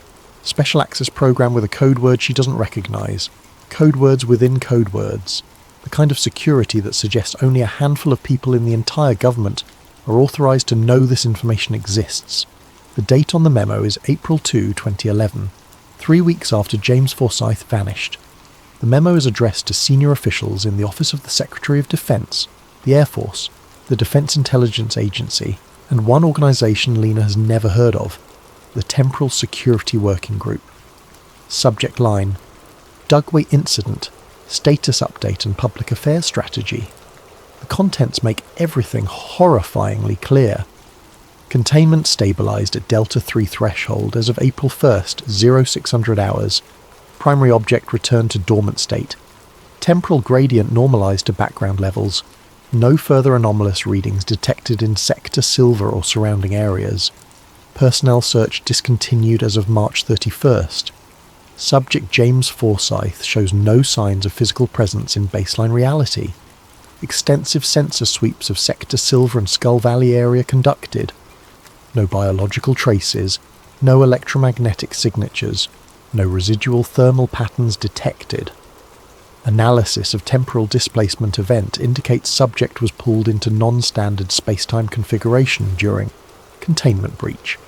Based on modelling of the object's known properties, probability of spontaneous return calculated at less than 0.001% over next 50 years. Recommend official classification as deceased to provide closure for family. However, residual temporal signature detected at 0.18 Hz suggests subject may be alive in displaced state. Signature is consistent with human biological rhythms observed through temporal phase barriers. If interpretation is correct, subject is conscious and aware, but unable to interact with baseline reality. No recovery protocols currently exist. Research into temporal displacement retrieval is ongoing, but unlikely to yield practical results within subject's expected biological lifespan. Public affairs strategy. Maintain narrative of missing person. Present case as tragic but mundane. Desert environment. Harsh conditions. possible disorientation, do not acknowledge existence of Sector Silver, do not associate incident with March 93 Special Access Program, do not discuss temporal displacement phenomena, recommend closure of missing person case within standard time frame for such cases, approximately 2 weeks from initial disappearance. Excessive investigation period would draw unwanted attention. Local media interest has been minimal. Congressional inquiries have been non-existent. No reason to prolong or complicate the situation. Containment upgrades scheduled for completion by June 2011. New field generators meeting correct specifications have been ordered. Installation will proceed once current research cycle concludes. And then, at the bottom of the memo, 2 lines that make Lena's skin crawl. Sector Silver operations will resume normal schedule by July 2011. Research priority remains understanding and eventual control of objects' temporal manipulation properties. Military applications remain theoretical but potentially revolutionary. Subject Forsyth's displacement, while regrettable, has provided valuable data regarding the object's effects on human biology. Recommend continued monitoring of Skull Valley area for any additional manifestations. Subject: not James, not Forsyth, not personnel, not victim. Subject. The memo refers to James Forsyth as if he's a research specimen, not a human being. As if his displacement into whatever exists inside that containment chamber is just another data point in their ongoing study of whatever they're keeping down there.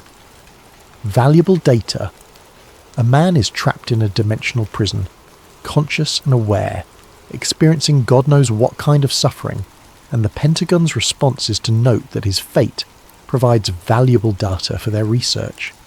Lena feels sick, physically ill.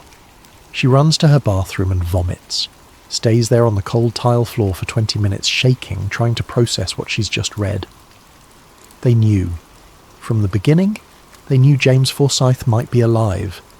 They had sensor readings suggesting he was conscious on the other side of that temporal barrier, and they did nothing. No rescue attempt, no research into recovery methods, no effort to bring him back. Just a note that recovery is unlikely to yield practical results within subject's expected biological lifespan. They wrote him off, closed the case, lied to his wife, told Rachel her husband was simply missing, probably dead, lost in the desert. Let her spend 12 years wondering and grieving when they knew the whole time exactly what happened to him. And worse, they're going to keep experimenting, keep using the object, keep risking more containment failures that could trap more people the same way, because the military applications are potentially revolutionary. Section 2. What Sector Silver was actually. For the final truth assembles itself from fragments scattered across 12 years of investigation, dozens of documents, hundreds of hours of research. Sector Silver was never about chemical weapons, never about biological defense, never about conventional aerospace research. It was built to house something recovered during an experimental flight exercise over Tonopah Test Range in March of 1993. Something that wasn't built on Earth. Something that operates according to principles that don't match our physics. The object, whatever it is, produces effects that should be impossible according to our current understanding of reality. Non-linear gravitational fields that bend space around it, creating regions where distance doesn't work correctly, where an object 10 feet away might be simultaneously 100 feet away depending on your reference frame. Time dilation pockets where seconds pass at different rates than the surrounding environment, where an hour inside might be a minute outside, or a minute inside might be a day outside, where the normal flow of causality breaks down and effects can precede causes. Electromagnetic distortions powerful enough to affect living tissue at a cellular level. Radiation that doesn't just damage cells through normal means but actually ages them by accelerating their progression through time, making an organism experience months or years of aging in seconds. All of these effects match the 1968 Skull Valley incident. The sheep deaths, the anomalous radiation, the atmospheric disturbances, the impossible causes of death that showed signs of extreme aging, which means one of two things. Either the object in Sector Silver was already present at Dugway in 1968, kept secret for 25 years before the Special Access Programme was officially approved in 1993. Or the object recovered in 1993 is similar to another object that was at Dugway in 1968, which would imply there are multiple such objects, that whatever created these artifacts has been visiting Earth or leaving artifacts on Earth for a very long time. Either possibility is staggering. The Pentagon has been studying this technology for over 50 years, building containment facilities, developing shielding protocols, trying to understand how it works, trying to reverse engineer it, trying to create their own versions, because imagine the military applications. A weapon that ages enemy soldiers to death in seconds. No bullets, no explosions. Just point the device and watch your enemies wither into skeletons.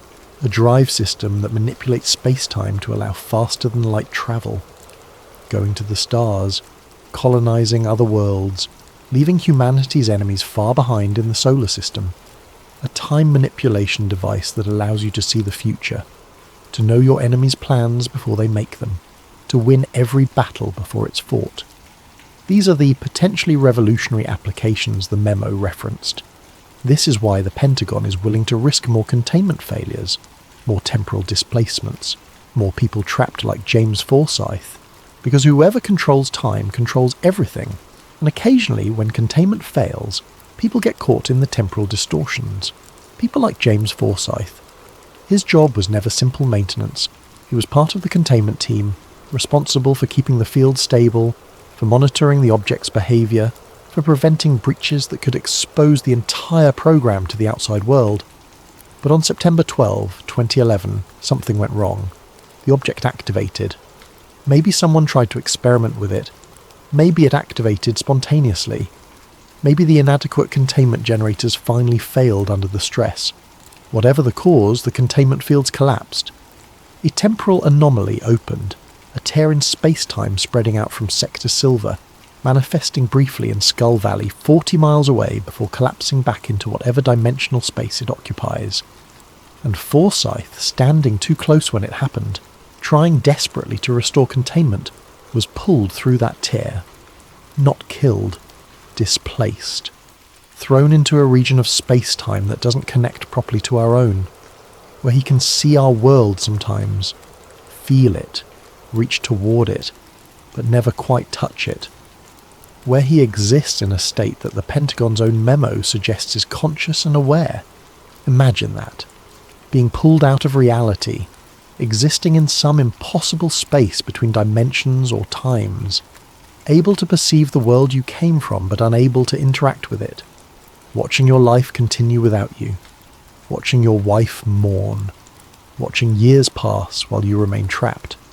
How long has it been for James Forsyth?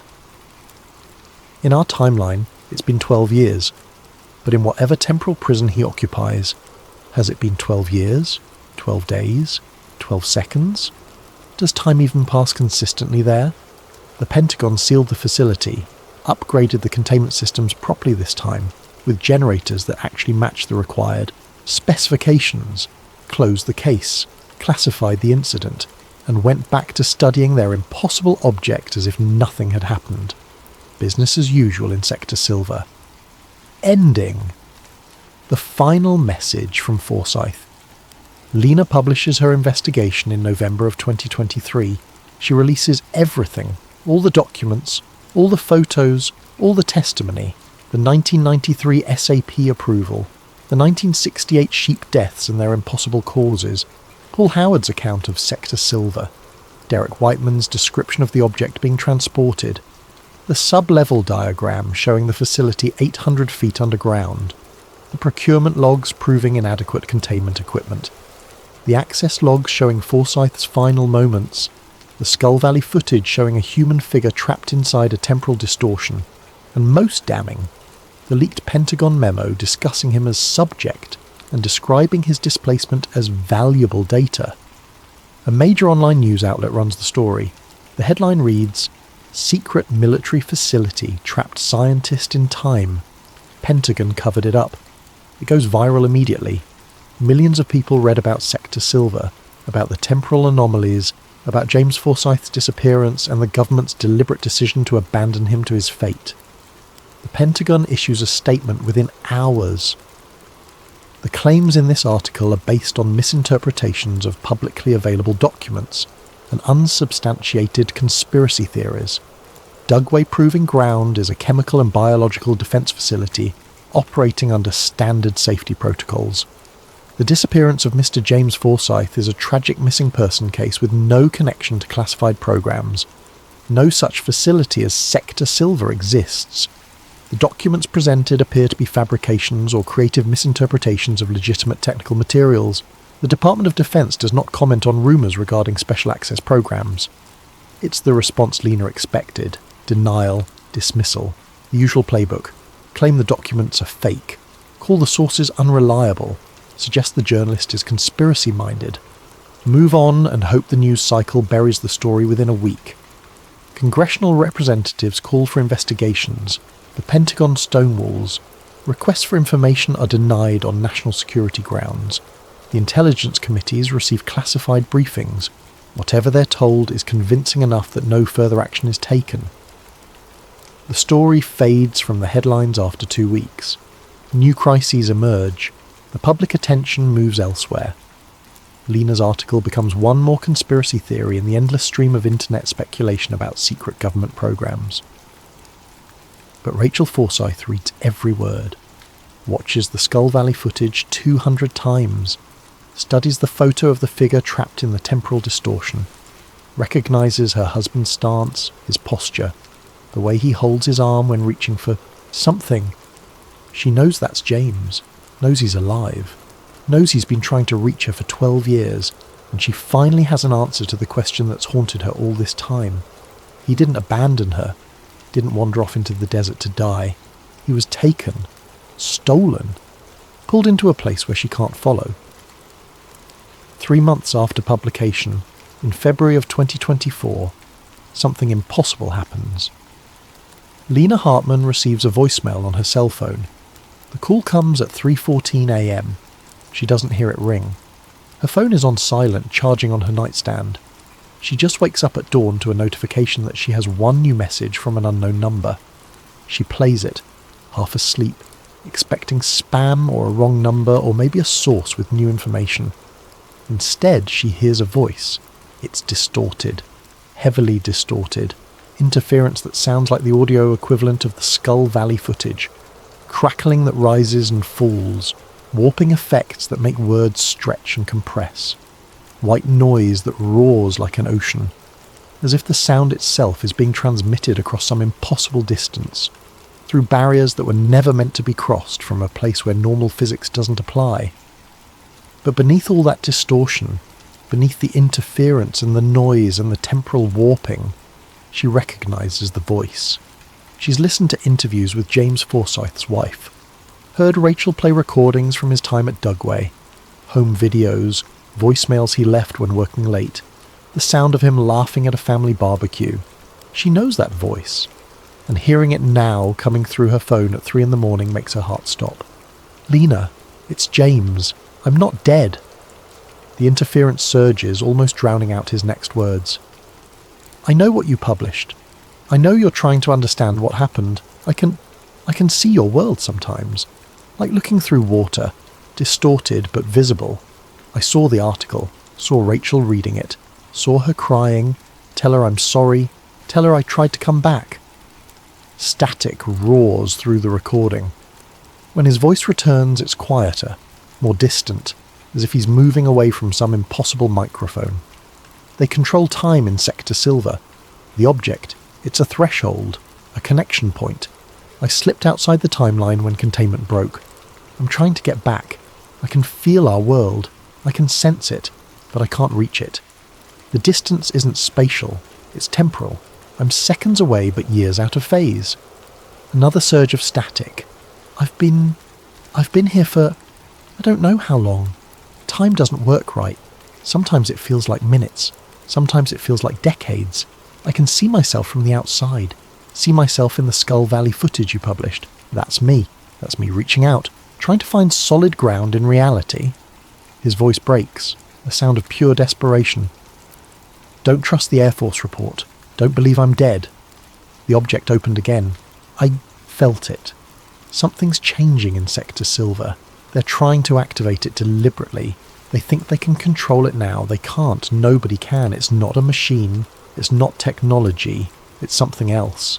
Something alive. Something aware. Lena's hands shake so badly she almost drops the phone. Tell my wife I'm still fighting to get home. Tell her I love her. Tell her I'm sorry I couldn't keep my promise to come home that night. Tell her I'm... The message cuts off. Not gradually. Just stops mid-sentence as if someone pulled a plug, replaced by a sustained tone that rises in pitch, higher and higher, beyond the range of normal sound, becoming painful to hear, a frequency that seems to vibrate in her skull rather than her ears, then silence. Absolute silence that feels heavier than any sound. Lena sits in her dark bedroom, phone clutched in her hand, listening to the empty air after the message ends. She's shaking, crying, trying to process what she just heard. James Forsyth is alive, not dead, not gone, alive, trapped in some impossible space but conscious and aware and still trying desperately to reach back to the world he was stolen from.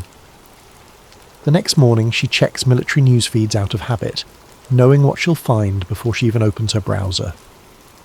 There's a brief statement from Dugway Proving Ground, published at 0600 hours. Records correction. James Forsyth, previously listed as missing, has been reclassified as deceased effective February 14th, 2024. Next of kin have been notified. This administrative update reflects standard procedures for long-term missing person cases and provides official closure to outstanding personnel records. They changed his status, 12 years after he vanished. The same day Lena received the voicemail. The same day James Forsyth somehow managed to make contact from whatever temporal prison he occupies. Coincidence? Or did they detect the contact somehow? Did their sensors in Sector Silver pick up the transmission? Did they know he broke through, made contact with the outside world, and immediately moved to discredit it by officially declaring him dead? She examines the voicemail metadata on her phone. Call duration, 2 minutes 14 seconds. Caller ID, unknown. Network carrier, unable to determine. Signal source, no location data available. And then she sees it. The timestamp, the single detail that makes everything else make terrifying sense. The message was received at 3:14 a.m. February 14th, 2024. That's when her phone logged the incoming call. But according to the metadata embedded in the voicemail file itself, the call was placed at 06:18 p.m., March 21, 1993. The same date the Special Access Program was approved. The same date written on the note that started everything. The day Sector Silver opened for the first time. 31 years ago. Somehow, impossibly, James Forsyth called her from 31 years in the past. Or from a place where past and present exist simultaneously. Or from somewhere that time doesn't work the way it should. Where causality breaks down. Where effects can precede causes. Where a man displaced in 2011 can make a phone call that originates in 1993 and arrives in 2024. She listens to the message again, and again, and again, focuses on his words, on the warning embedded in his desperate plea. The object opened again. Something's changing. They're trying to activate it deliberately. They think they can control it. Lena pulls up satellite imagery of Dugway Proving Ground, the kind anyone can access through commercial services. She looks at recent photos from the past 6 months, comparing them to older images. There's new construction in the restricted zone, large buildings that weren't there a year ago, power infrastructure being massively expanded, new electrical substations, new power lines, transformers large enough to handle industrial-scale electrical loads, equipment being moved in under heavy security, construction that suggests they're preparing for something that requires enormous amounts of energy. They're not shutting down Sector Silver, they're expanding it, upgrading it, preparing for something. She thinks about James Forsyth, displaced somewhere in the spaces between seconds, trying to reach back to a world that's moved on without him.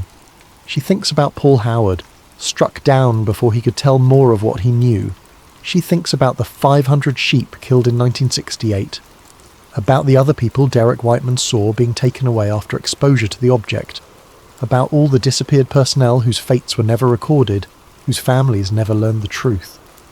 And she thinks about what happens if the Pentagon succeeds in controlling the object in Sector Silver, if they learn to manipulate time the way it does, if they weaponize it, if they create more temporal distortions, more displacement events, more people trapped in impossible spaces screaming across years for help that never comes.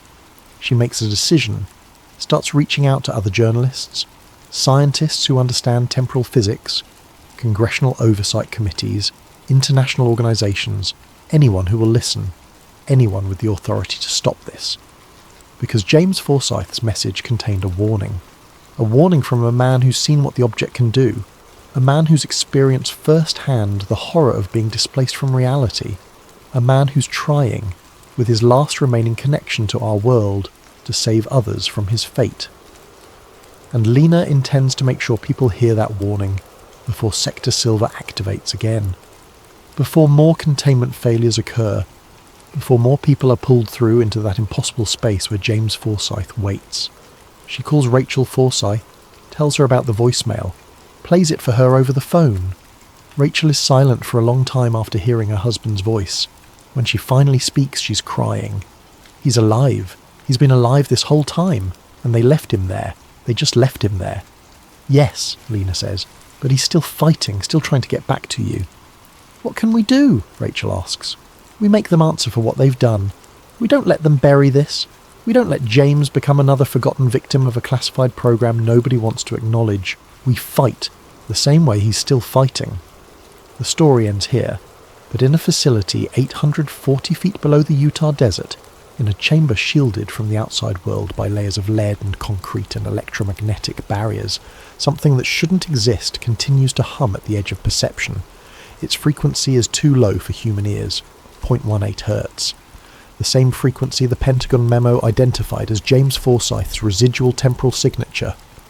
The frequency of a human heartbeat slowed down by a factor of 5, the rhythm of life displaced from its proper time, waiting for the moment when the fields drop again and it can reach out into our reality. And somewhere in the space between seconds, in a place where distance is measured in moments instead of miles, James Forsyth waits too, counting time that doesn't pass the way it should, watching the world he was stolen from through barriers he can't cross, hoping for a chance to slip back through before the gap grows too wide, hoping someone will hear his warning before it's too late. The distance between him and home is measured in moments, but those moments are spread across decades, and with every day that passes in our timeline, the resonance fades a little more, the connection weakens, the probability of spontaneous return drops from 0.001% to something even smaller.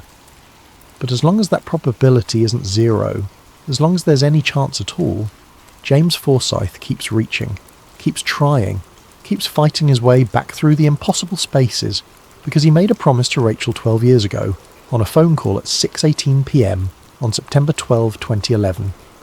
He promised he'd see her soon, and James Forsyth keeps his promises, even if it takes him 30 years and a journey through broken time to do it.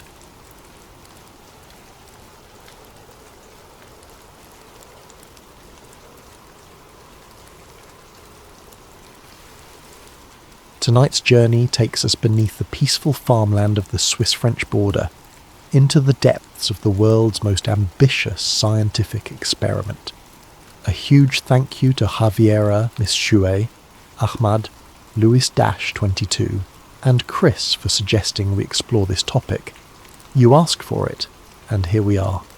Picture this: 17 miles of circular tunnel, buried 100 meters underground, constructed at a cost approaching $9 billion, built for one purpose: to recreate the first moment after the Big Bang. Scientists call it the Large Hadron Collider. But what if the people studying the birth of the universe are simultaneously tearing holes in the fabric of reality itself? The fields above Geneva look unremarkable. Cows graze. Farmers tend their land. Families picnic on hillsides that roll gently toward the Alps. But beneath this pastoral scene lies something extraordinary. The world's largest scientific instrument. The Large Hadron Collider sits in a ring-shaped tunnel that crosses international borders, threading through Switzerland and France without most residents even knowing it's there.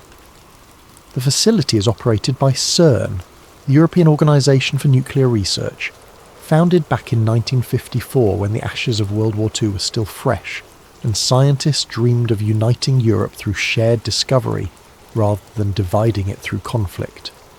The machine's purpose sounds simple enough: accelerate protons to near-light speed and smash them together to study the fundamental building blocks of reality.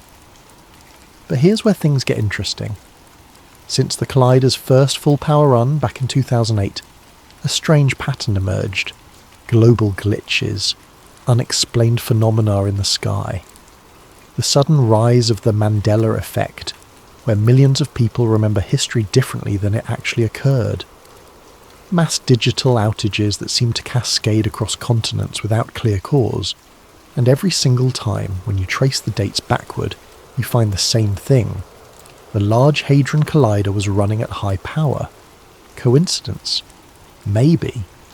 But the pattern is undeniable enough that it spawned one of the most persistent conspiracy theories of the 21st century. The theory that CERN isn't just studying the universe, they're changing it. What most people don't know is that beneath Geneva, CERN stores antimatter, the mirror opposite of normal matter. When matter and antimatter meet, they annihilate completely, converting all their mass directly into energy according to Einstein's famous equation. A single gram of antimatter reacting with a gram of matter would release an explosion equivalent to a nuclear bomb. The amount stored at CERN is minuscule, measured in nanograms, but it exists. Contained in magnetic bottles deep underground, suspended in vacuum, held mere atoms away from the container walls. One mistake, one power failure, one miscalculation. That's all it would take. Achid 1. The promise of science. To understand how we got here, we need to go back to the beginning. Construction of the Large Hadron Collider began in 1998, built into an existing tunnel that once housed an earlier particle accelerator.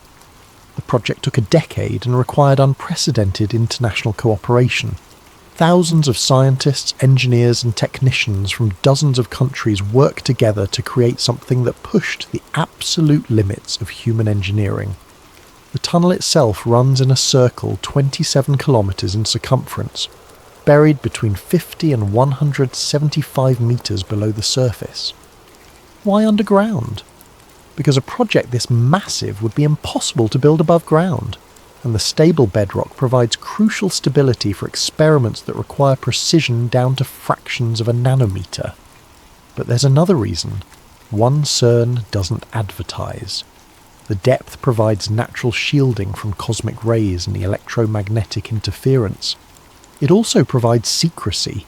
Whatever happens in that tunnel happens hidden from public view, monitored only by the scientists who operate it and the governments who fund it.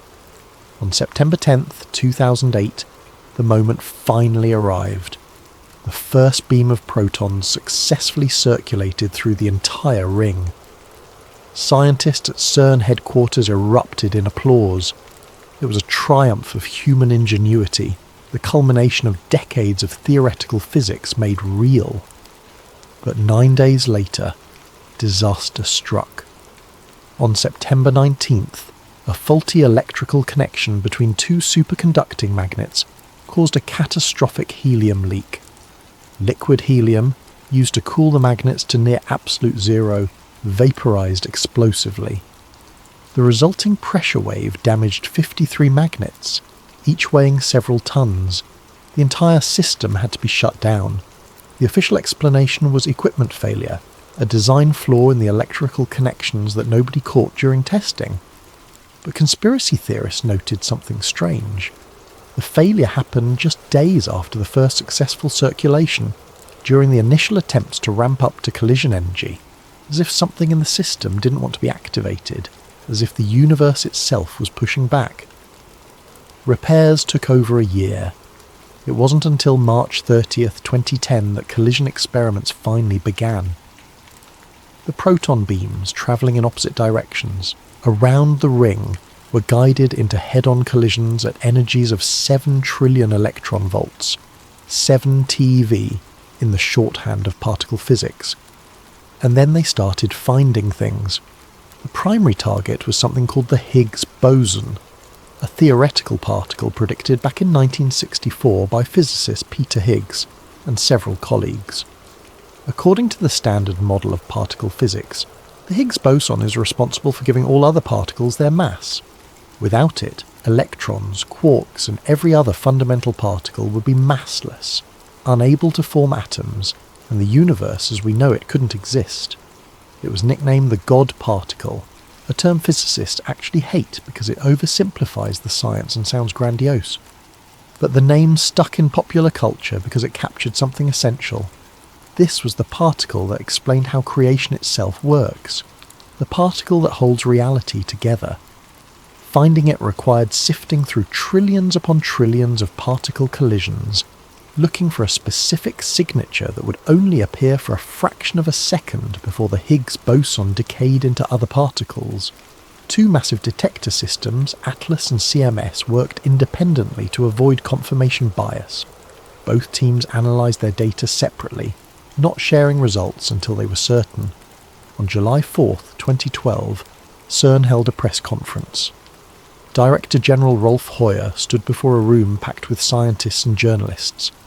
Fabiola Gianotti, who led one of the detector teams and would later become CERN Director General herself, presented the findings. "We observe in our data clear signs of a new particle," she announced, "at the level of 5 sigma. In statistical terms, 5 sigma means there's less than 1 in 3.5 million chance the signal is random noise. It was conclusive. They'd found it. The Higgs boson was real." Peter Higgs, then 83 years old, sat in the audience with tears streaming down his face. The particle that bore his name, predicted nearly 50 years earlier, had finally been discovered. The following year, he and François Englert shared the Nobel Prize in Physics. It should have been pure celebration, the crowning achievement of modern physics, and for scientists it was. But outside the academic world, something else was brewing. Online forums exploded with a different kind of reaction. Hundreds of threads appeared, all asking the same question. Did CERN just break the universe? Because something strange happened in the weeks following the announcement. People started noticing things, small things at first, memories that didn't match reality, logos that looked wrong, movie quotes that had changed, geography that seemed off. The Mandela effect was about to explode into public consciousness, and it was going to change everything. AC2, the strange signs and the shifting reality. The conspiracy theories started almost immediately, but they didn't solidify into a coherent narrative until strange incidents began accumulating. August 2016. A video goes viral showing several people wearing dark robes gathered at night in front of a statue on CERN's campus. The statue depicts Shiva Nataraja, the Hindu god of cosmic creation and destruction, a gift from the Indian government installed back in 2004. In the video, the robed figures seem to be conducting some kind of ritual. Then, in full view of the camera, one figure appears to stab another. The internet lost its mind. CERN responded quickly, confirming the video was real but dismissing it as a prank by visiting scientists meant to play into the conspiracy theories. They said they'd identified the people involved and handled it internally, but they refused to release any additional footage from their security cameras, citing privacy concerns. To conspiracists, this was confirmation. Why hide the full footage if it was just a harmless prank? What were they trying to conceal? And why would scientists, supposedly rational people dedicated to empirical truth, stage a mock human sacrifice in front of a statue representing cosmic destruction? Unless it wasn't entirely a mock ritual, unless there was something more happening that night. That same year, another pattern emerged. During several high-energy test runs, brief technical outages at the facility coincided with regional power fluctuations across parts of France and Switzerland. Nothing catastrophic, just momentary brownouts and voltage irregularities. CERN's official explanation was that the collider draws enormous amounts of power during operation, about the same as a medium-sized city, and this can stress the local grid. Fair enough. But then something happened that even skeptics found hard to dismiss as pure coincidence. In July 2016, LIGO, the Laser Interferometer Gravitational Wave Observatory in the United States, detected gravitational waves from a cosmic event billions of light-years away. This was groundbreaking science, the kind of discovery that makes headlines worldwide. But what most people don't know is that the detection occurred within hours of CERN conducting specialised proton-led collision tests. Was there a connection? Mainstream physicists said absolutely not. The gravitational waves detected by LIGO came from distant black holes merging, events that happened long before Earth even existed. The timing was pure coincidence. But here's where it gets interesting. Some theoretical physicists, operating on the fringes of accepted science, have proposed that high-energy particle collisions might create ripples in space-time, microscopic gravitational waves that could theoretically resonate with larger cosmic events. The mathematics is speculative, far from proven, but it's not completely impossible. What if CERN's experiments didn't cause the gravitational wave detection, but rather amplified it? What if there's some kind of quantum entanglement between human experiments and cosmic phenomena? What if, by recreating the conditions of the Big Bang, we're somehow connecting ourselves to other moments in space-time when those conditions existed? It sounds like science fiction. But so did gravitational waves themselves until we detected them. The Mandela Effect Timeline. Around 2012, shortly after the Higgs boson discovery, internet forums began filling with reports of the Mandela Effect. Named after a widespread false memory that Nelson Mandela died in prison in the 1980s, when he actually lived until 2013, the phenomenon describes situations where large groups of people remember historical events, brand names or cultural details differently than reality. But let's get specific about the timeline, because the correlation is disturbing. July 4th, 2012. CERN announces the Higgs boson discovery. July through September 2012. The first major wave of Mandela Effect reports appears on Reddit, 4chan, and conspiracy forums. People start documenting memories that don't match recorded history. The examples are oddly specific. The Berenstain Bears children's book series. Thousands of people, many of them former teachers and librarians who read these books professionally, insist the name was spelled Berenstain with an E. They remember it clearly.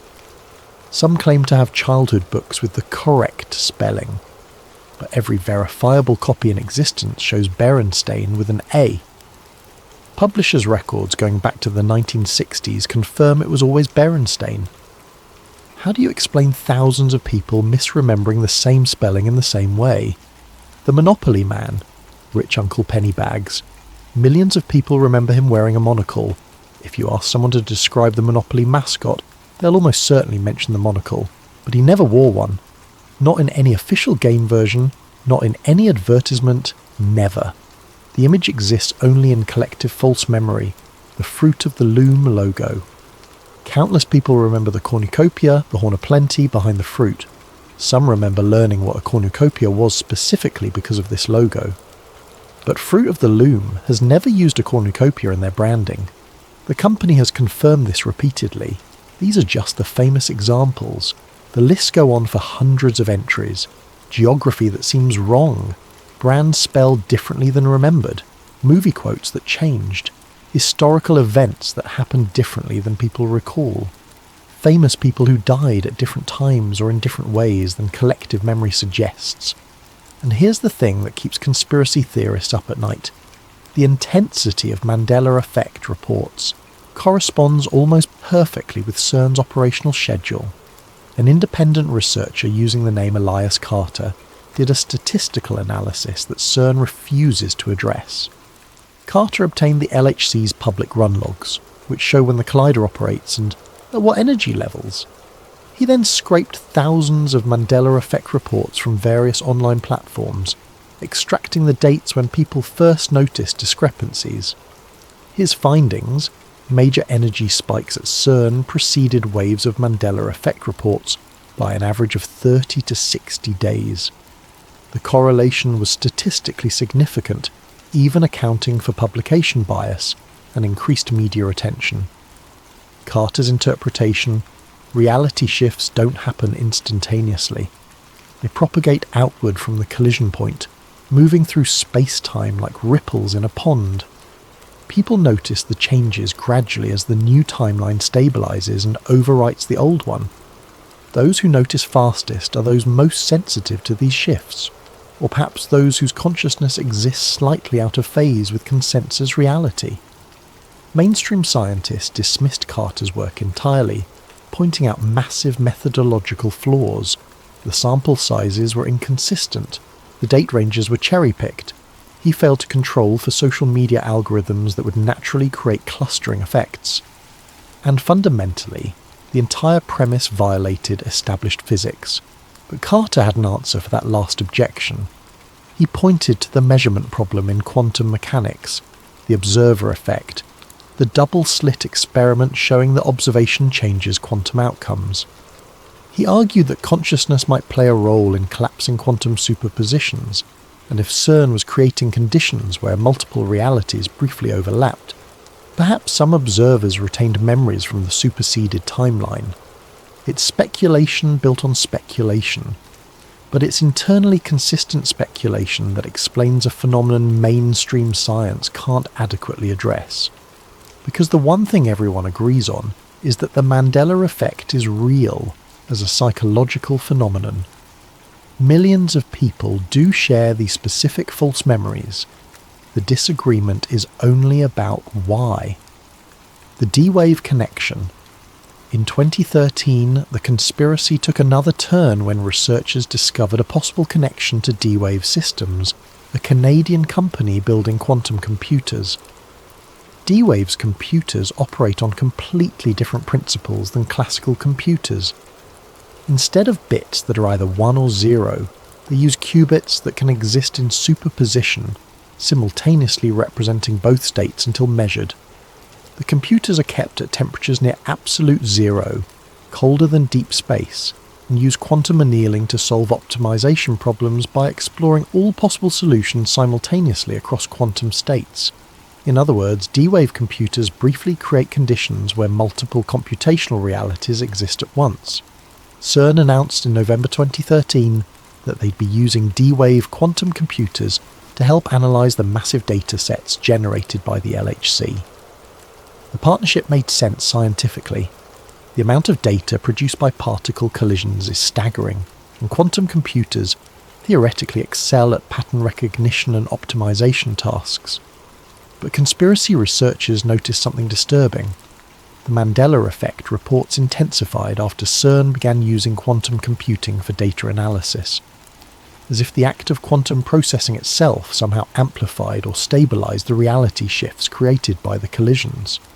One theory goes like this: the LHC creates momentary conditions where multiple timelines branch from our own. The quantum computer, in analysing the data, becomes entangled with those alternate realities. Through some mechanism nobody understands, information from those other timelines leaks back into our reality, creating inconsistencies and false memories. It sounds absurd. Until you remember that quantum entanglement does allow instantaneous correlations between particles regardless of distance. Until you consider that the observer effect does show consciousness interacting with quantum systems.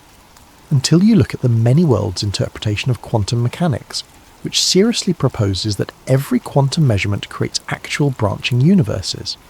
If many worlds is true, CERN is creating new universes with every collision, trillions of them per second, and somewhere in that vast multi-dimensional structure, information might be leaking between branches, strange deaths and disappearances. Then there are the people who died or vanished. In January 2011, a senior particle physicist at CERN, fell from the 7th floor of his apartment building in Geneva. The death was ruled a suicide. The man had recently expressed concerns in private emails about experimental safety, though CERN noted he'd also been dealing with depression. March 2015. Another CERN physicist died in a car accident under strange circumstances. His vehicle left the road on a clear day with no mechanical failure found. Toxicology was clean. He was an experienced driver familiar with the route. The accident report concluded he must have fallen asleep at the wheel, despite it being mid-morning after a full night's rest. November 2017. A CERN contractor specialising in superconducting magnets vanished while hiking in the Alps. Search teams found his backpack and some equipment, but no body. The case remains open but cold. His family claims he was an expert mountaineer who wouldn't have taken unnecessary risks. August 2019. A data analyst who worked on LHC collision data died by apparent suicide. He left no note. Friends and family insist he showed no signs of depression or mental distress. Statistically, these incidents mean nothing. CERN employs thousands of people. Some will die by accident or suicide at rates consistent with the general population. Trying to find patterns in tragic but random deaths is textbook apophenia, seeing meaningful connections in unrelated events. But conspiracy theorists point out that all 4 individuals had high-level access to experimental data. All 4 deaths occurred during periods of active LHC operation, and all 4 cases had elements that family members or colleagues described as inconsistent with the individual's character or behaviour. There are also the disappearances that aren't official. People who claim to have worked at CERN who suddenly vanish from social media, delete their online presence, and become impossible to contact. Are they real former employees trying to escape conspiracy theorist harassment? Are they fictional personas created to spread disinformation? Or are they people who saw something they weren't supposed to see and were silenced? The problem with conspiracy theories is that once you're looking for patterns, you find them everywhere, and sometimes you find them because they are actually there. Act 3. Project Alice and the Antimatter. Question of the multiple experiments running at the Large Hadron Collider. One has attracted particular attention from conspiracy theorists. Alice. Alice stands for a Large Ion Collider experiment, and unlike the other detectors that primarily focus on proton collisions, Alice specialises in smashing together heavy ions, particularly lead nuclei. The goal is to recreate conditions that existed microseconds after the Big Bang, producing a state of matter called quark-gluon plasma, where protons and neutrons melt into their constituent parts. It's legitimate science, staffed by more than 1,500 scientists from over 40 countries. The research helps us understand the early universe and the fundamental forces that shaped everything we see today. But there's something about that name, Alice. It immediately evokes Alice in Wonderland, falling down the rabbit hole into a reality that doesn't follow normal rules. And when conspiracy theorists learned what Alice actually does, creating conditions from the universe's first moments, the symbolism felt too perfect to ignore. Then came the leak. In 2018, an internal CERN document appeared on several conspiracy theory websites. The paper, dated several months earlier, made reference to unidentified spectral harmonics detected during heavy ion collision runs in the Alice detector. The language was technical, filled with physics jargon about frequency analysis and signal processing. To trained scientists, this was unremarkable. Spectral harmonics just refers to frequency patterns in detector readings, and unidentified simply meant they hadn't yet determined whether the signal came from the collision itself or background noise from the electronics. It was routine calibration work, the kind of thing that happens constantly in any large experimental facility.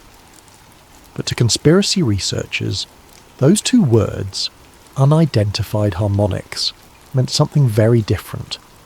They interpreted it as evidence of dimensional interference, signals bleeding through from parallel universes or alternate realities that the collisions had momentarily connected to our own. a whistleblower using the pseudonym Thomas Kellner claimed in an anonymous post to have worked in the ALICE collaboration. His post, which appeared on a dark web forum in March 2019, described detecting resonance patterns that shouldn't exist during a specific test run in late 2018. According to Kellner, the patterns showed structure, regularity, as if they were being generated by something purposeful rather than random quantum noise. He claimed the data was immediately classified above his access level and that team members were told to stop discussing it. When he pushed for answers, he was reassigned to different work. His post ended with, "They found something in the plasma, something that's looking back." The post was impossible to verify. Kellner never provided proof of employment or concrete data. His identity was never confirmed. CERN has thousands of researchers and contractors, and tracking down one anonymous post from an alleged insider is essentially impossible. But the post gained traction because it touched on something deeper than just technical anomalies. It suggested intentionality. Not that CERN accidentally discovered something strange, but that something strange discovered CERN. The antimatter mystery. Here's something most people don't think about. CERN produces antimatter, not as a goal of the LHC specifically, but as part of the research conducted at the facility. The antimatter factory at CERN creates antiprotons and antihydrogen atoms for experiments studying the fundamental symmetries of physics. They trap these particles in electromagnetic fields, suspending them in perfect vacuum, just atoms, away from the container walls. When matter touches antimatter, both are instantly converted into energy. Not nuclear energy, where a tiny fraction of mass becomes energy. Total conversion. 100% efficiency according to E equals mc squared. A single gram of antimatter meeting a gram of matter would release approximately 43 kilotons of energy, roughly 3 times the Hiroshima bomb. CERN stores nanograms of antimatter. That's billionths of a gram. Barely enough to power a light bulb for a few minutes if it could be released safely. Not nearly enough to pose any catastrophic danger, or so they say. A leaked budget document from 2014, verified as authentic by multiple sources, though CERN won't confirm its contents publicly, showed funding allocated for expanded antimatter storage and handling capabilities. The amounts were significant, suggesting infrastructure well beyond what existing experiments required. What were they planning to do with larger quantities of antimatter? The official explanation, when pressed, was that future experiments might need more antiparticles for precision measurements. Perfectly reasonable. But theoretical physicists have long speculated about antimatter propulsion for spacecraft. The energy density is unmatched. A spaceship with an antimatter engine could theoretically reach a significant fraction of light speed. And if you wanted to power something truly enormous, something that drew more energy than the electrical grid could supply, antimatter would be one solution. What if the expansions and upgrades to the LHC aren't just about gathering more data? What if they're building towards something that requires power levels beyond anything currently available? Some conspiracy theories suggest CERN is constructing a portal device, a literal doorway to other dimensions or other times. Such a device would require staggering amounts of energy, possibly only achievable through antimatter. Others suggest they're trying to create a stable micro-black hole, something that could be contained and studied but would need enormous energy just to form and possibly antimatter to feed it. These theories are wildly speculative, bordering on science fiction, but they emerge from a simple observation. CERN keeps expanding its capabilities and increasing its energy usage for reasons that aren't always publicly explained in detail. They're preparing for something beyond current experiments. The question is, what? Act 4. Run 3 and the New Fears. After the Higgs boson discovery, CERN began planning major upgrades to the Large Hadron Collider. The goal was to increase the collision energy and, more importantly, the luminosity, essentially how many collisions occur per second. More collisions mean more data, and more data means better chances of discovering new physics beyond the standard model. In late 2018, the collider shut down for extensive upgrades. For 3 years, teams worked to enhance the magnets, improve the beam injection systems, and upgrade the detectors. It was scheduled to restart in 2022 with significantly increased capabilities. As the restart date approached, conspiracy communities went into overdrive. On April 22, 2022, the Large Hadron Collider roared back to life. Proton beams once again circulated through the 17-mile ring, building up energy as the magnets ramped to full power. The internet noticed immediately. Social media feeds filled with posts documenting strange occurrences around the world coinciding with the restart. April 23, 2022. Multiple reports of unusual cloud formations across Europe. Perfectly circular gaps in cloud cover, as if something had punched through from below. Meteorologists attributed this to natural atmospheric phenomena, but the timing and geographic distribution centered suspiciously on Geneva. April 25th. A widespread internet outage affected major platforms globally. The cause was traced to a configuration error at a cloud services provider, nothing to do with CERN. But the timing was noted. April 27th. Amateur astronomers recorded unusual electromagnetic readings in the upper atmosphere above Switzerland. The signals were brief, lasting only seconds, but were strong enough to be picked up by equipment designed for studying aurora phenomena. Then, on July 5th, 2022, Run 3 officially began. The collision energy reached 13.6 TeV, the highest ever achieved. CERN celebrated this milestone, announcing it would lead to unprecedented sensitivity for detecting rare particle interactions. Social media exploded. Within hours of the announcement, Twitter, Reddit and TikTok filled with posts claiming CERN had opened the portal again. People compiled lists of strange occurrences that happened around the same time. Unusual cloud formations, unexplained booms heard across different continents, reports of electronic devices malfunctioning, even claims that the texture of reality felt different somehow. A hashtag trended. CERN again. But it wasn't just online hysteria. Credible, documented incidents occurred that skeptics found harder to dismiss. July 6, 2022. The European Mediterranean Seismological Centre recorded unusual seismic activity in the Geneva region. Not earthquakes, but rhythmic vibrations at regular intervals. The pattern matched the collision schedule at CERN. Geologists explained that large machinery can create detectable vibrations, but the signals were stronger than expected from an underground facility. July 8th.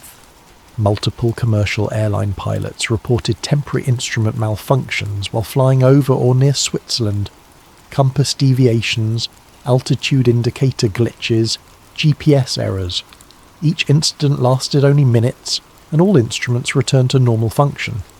Aviation authorities investigated and found no systemic issues with the aircraft. July 10th.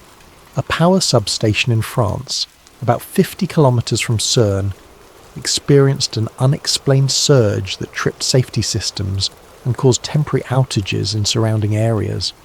The utility company couldn't identify the source of the surge. Each incident individually was explainable. Collectively, they formed a pattern that was harder to ignore. CERN spokesperson, Paula Alves, responded to the surge of concern in multiple interviews. Her message was consistent and patient. No, we're not opening portals. We're recreating particle interactions that happen naturally in the atmosphere every second. The only difference is we're doing it in a controlled environment where we can study what happens.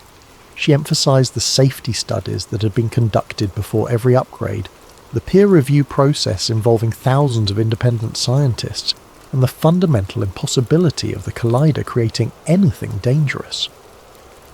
The energies involved, while huge by human standards, were tiny compared to cosmic ray collisions that have been bombarding Earth for billions of years without causing any problems.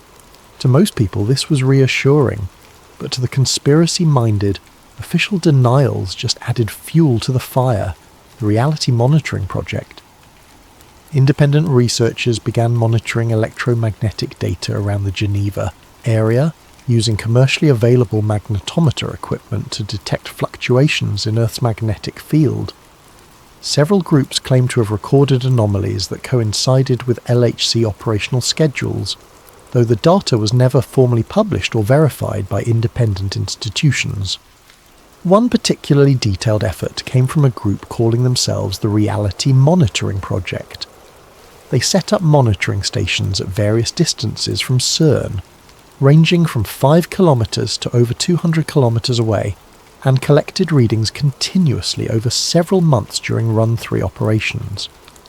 Their equipment measured magnetic field strength, electromagnetic radiation across multiple frequencies, and even subtle air pressure variations. All data was time-stamped and logged automatically to avoid human bias. Their findings, posted freely online with all raw data available for anyone to analyse, showed what they described as irregular magnetic pulses that appear to correlate with high-energy collision windows. The pulses were small, barely above background noise, but they were present and they were rhythmic. More disturbing, the pulses seemed to propagate outward from Geneva. Stations closer to CERN detected them first, with outer stations picking up similar patterns minutes to hours later, as if the disturbance was spreading through the magnetic field at a measurable speed. The Reality Monitoring Project published their methodology and invited skeptical scientists to review their work. Several did, pointing out multiple problems. The equipment used wasn't properly calibrated against certified standards. There were no control readings from locations hundreds of kilometres away to establish whether similar patterns appeared globally. The statistical analysis conflated correlation with causation and cherry-picked time windows to make patterns appear stronger than they were. But here's what the skeptics couldn't explain. Independent groups in different countries, using different equipment and different analysis methods, were reporting similar findings. The readings didn't match exactly, but they all showed anomalies correlating with CERN's operational schedule. Either there was a coordinated hoax involving dozens of independent researchers who'd never met, or something was creating detectable electromagnetic effects beyond what CERN officially acknowledged. The third possibility, confirmation bias and methodological errors, were so widespread that multiple groups independently arrived at false conclusions. This is actually the most likely explanation scientifically, but it's also the least satisfying. Because if citizen scientists using consumer-grade equipment can detect anomalies, why can't CERN, with its vastly superior instruments and expertise? Either the anomalies are real, and CERN knows about them but isn't disclosing the information, or the anomalies are artifacts of poor methodology, and CERN is simply ignoring noise. Neither answer is comforting. Aceat 5. The symbolism, the rituals, and the silence. If you visit CERN's main campus in Geneva, one of the first things you'll notice is the statue of Shiva. The statue depicts Shiva Nataraja, the lord of the cosmic dance. It stands about 2 meters tall, bronze and graceful, showing the god frozen mid-dance inside a ring of flames. One foot crushes a demon representing ignorance, the other lifts in eternal motion. Multiple arms spread outward, one hand holding a drum representing creation, another holding fire representing destruction. The statue was a gift from the government of India in 2004, installed to honour the long-standing collaboration between Indian scientists and CERN. The symbolism is actually quite appropriate. Shiva's cosmic dance represents the endless cycle of creation and destruction that governs the universe. CERN's work, smashing particles together and watching them emerge and decay, mirrors this dance at the quantum level. But to conspiracy theorists, the symbolism means something darker. Shiva destroys worlds. Shiva dances reality into and out of existence. Why would the world's most powerful particle physics laboratory choose this particular deity to stand watch over their work unless they knew, on some level, that they were playing with destructive cosmic forces? The statue's position is also notable. It stands outside Building 40, home to CERN's administrative offices, visible to everyone entering the main campus. It's a statement of purpose, a declaration of intent. We are dancing at the edge of creation and destruction, the logo and the numbers. Then there's the logo. CERN's official logo consists of two interlocking circles with a series of smaller circular elements. To most people it's abstract and modern, suggesting particles and orbits, but look at it a certain way, and you can see three number 6s arranged in a circular pattern. 666. The number of the beast from the Book of Revelation. Is it intentional? CERN says no, pointing out that the design was created to represent particle accelerators and nothing more. The 6s are just an artifact of the overlapping circles, a coincidence of geometry. But graphic designers note that logos go through extensive review and iteration. Someone at some point must have noticed the 6s. Someone must have pointed it out, and yet the design remained unchanged. For conspiracy theorists with religious inclinations, this is proof of intentional satanic symbolism. They point to other numbers associated with CERN as well. The collider itself is 17 miles in circumference. In some numerological systems, 17 reduces to 8, which itself represents infinity and eternal cycles. The tunnel sits between 50 and 175 metres below ground. That's an average depth of 112.5 metres. Add those digits. 1 plus 1 plus 2 plus 5 equals 9. Multiply by the number of 6s in the logo. 3 times 9 equals 27. The exact number of kilometres in the tunnel. This is numerology, not mathematics. You can make any set of numbers mean anything if you manipulate them enough, but the patterns keep appearing, and to believers, that means something. The opening ceremony. In June 2016, the Gotthard Base Tunnel opened in Switzerland, the world's longest and deepest traffic tunnel, running parallel to and even deeper than the LHC in some sections. The opening ceremony was one of the strangest public events in recent memory. The ceremony featured bizarre theatrical performances, people in white bodysuits writhing on the ground, a baby-faced sun with an enormous tongue, workers bowing down to a goat-headed figure, dancers simulating sexual acts, imagery of death and resurrection. It was surreal, disturbing, and broadcast live to millions of viewers. CERN scientists were invited guests of honour, prominently featured in attendance.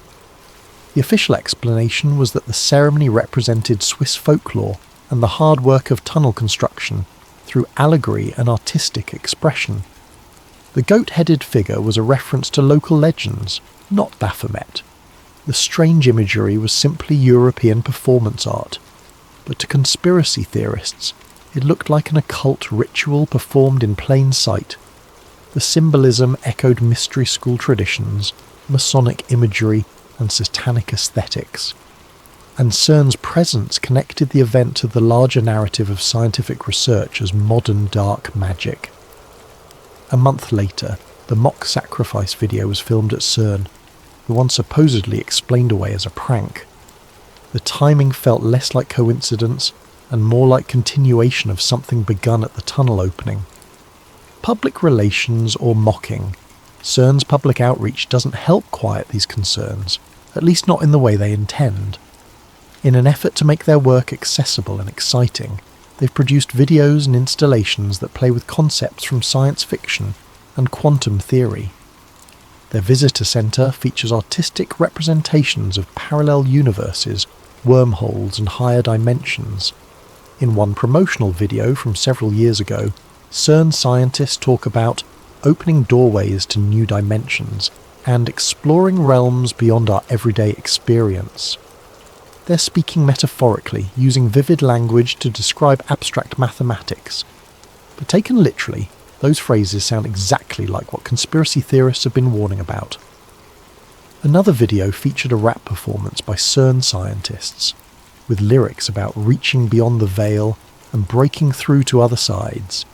It was meant to be fun and approachable. But the language, whether intentional or not, echoes occult terminology about piercing the veil between worlds and accessing forbidden knowledge. Are they mocking the conspiracy theories, embracing them ironically? Or do these linguistic choices reveal something about how CERN scientists actually think about their work, even if only subconsciously? When you spend your career trying to shatter the fundamental structure of matter, when you deliberately create conditions that haven't existed since the first moments after creation, maybe your language naturally drifts toward the apocalyptic and the mystical. Because that's genuinely what you're doing, even if the reality is prosaic particles in a tunnel rather than dramatic portals to other dimensions, the rumours and the silences. There are also the rumours, the whispered stories that circulate online, impossible to verify but too specific to feel completely fabricated. In 2015, an anonymous email supposedly leaked from someone claiming to work in CERN's data analysis division. The email described the detection of an unusual particle signature at an energy level of 750 GeV during test collisions. The particle appeared and vanished in a pattern that didn't match any known physics. The email claimed that upper management ordered the data suppressed, and the detection never officially reported. Months later, CERN did announce they'd observed an interesting signal around 750 GeV. But after collecting more data, they determined it was a statistical fluctuation, not a real particle. This kind of false positive is common in particle physics, exactly what you'd expect from the noisy environment of trillion collision experiments. To conspiracists, though, the sequence looks suspicious. Anonymous leak mentions 750. CERN later acknowledges 750. Then they walk it back, saying it was nothing. Pattern of discover, suppress, deny. Another rumour surfaced in 2019 about a major data centre blackout that allegedly occurred during Run 3 preparation tests. According to the story, a power surge fried multiple server racks, destroying months of experimental results. CERN supposedly implemented information lockdown, requiring staff to sign additional non-disclosure agreements and restricting access to the affected systems. No evidence for this has ever emerged. No news reports, no insider confirmations, nothing. It might be completely invented, but it fits the pattern conspiracy theories thrive on. Data appears, something goes wrong, explanations arrive late or not at all, and the official story feels incomplete. The frustrating thing, from CERN's perspective, is that they are remarkably transparent. They publish thousands of scientific papers every year. Their data is available to researchers worldwide. Their safety reports are public. They give tours to school children and host public lectures. But transparency doesn't eliminate suspicion when people have already decided the official story can't be trusted. Every explanation becomes a cover story. Every denial confirms guilt. Every delay or complication becomes evidence of conspiracy. It's a psychological trap with no easy escape. And meanwhile, deep underground, the machine keeps running. The collisions continue. The data accumulates. Whatever is really happening beneath those Swiss fields, it's happening whether we trust CERN or not. AC6, the science, the speculation, and the unanswered questions. Let's take a step back and look at what scientists actually say about the concerns raised by conspiracy theories. Fabiola Gianotti, CERN's Director General, has addressed these fears multiple times in interviews and public appearances. Her message is always calm, clear, and grounded in observable evidence. She emphasises that the physics governing the LHC's operations is well understood, and that the collider operates safely within known boundaries. We study the fundamental laws of nature, she explains in one interview.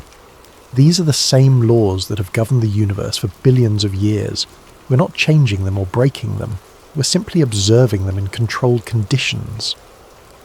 Brian Cox, the physicist and science communicator, has been even more direct in dismissing portal theories. If the LHC could destroy the world, he said repeatedly, cosmic rays would have done it long ago. Every second, particles far more energetic than anything we can produce hit our atmosphere. If that was dangerous, we wouldn't be here to worry about it. It's a solid logical argument based on what's called the cosmic ray argument for safety. The universe is constantly running experiments more extreme than anything humans can create. Earth has been bombarded by high-energy particles for over 4 billion years. If such collisions could create dangerous black holes, destroy matter in catastrophic ways, or tear holes in space-time, it would have happened naturally countless times already.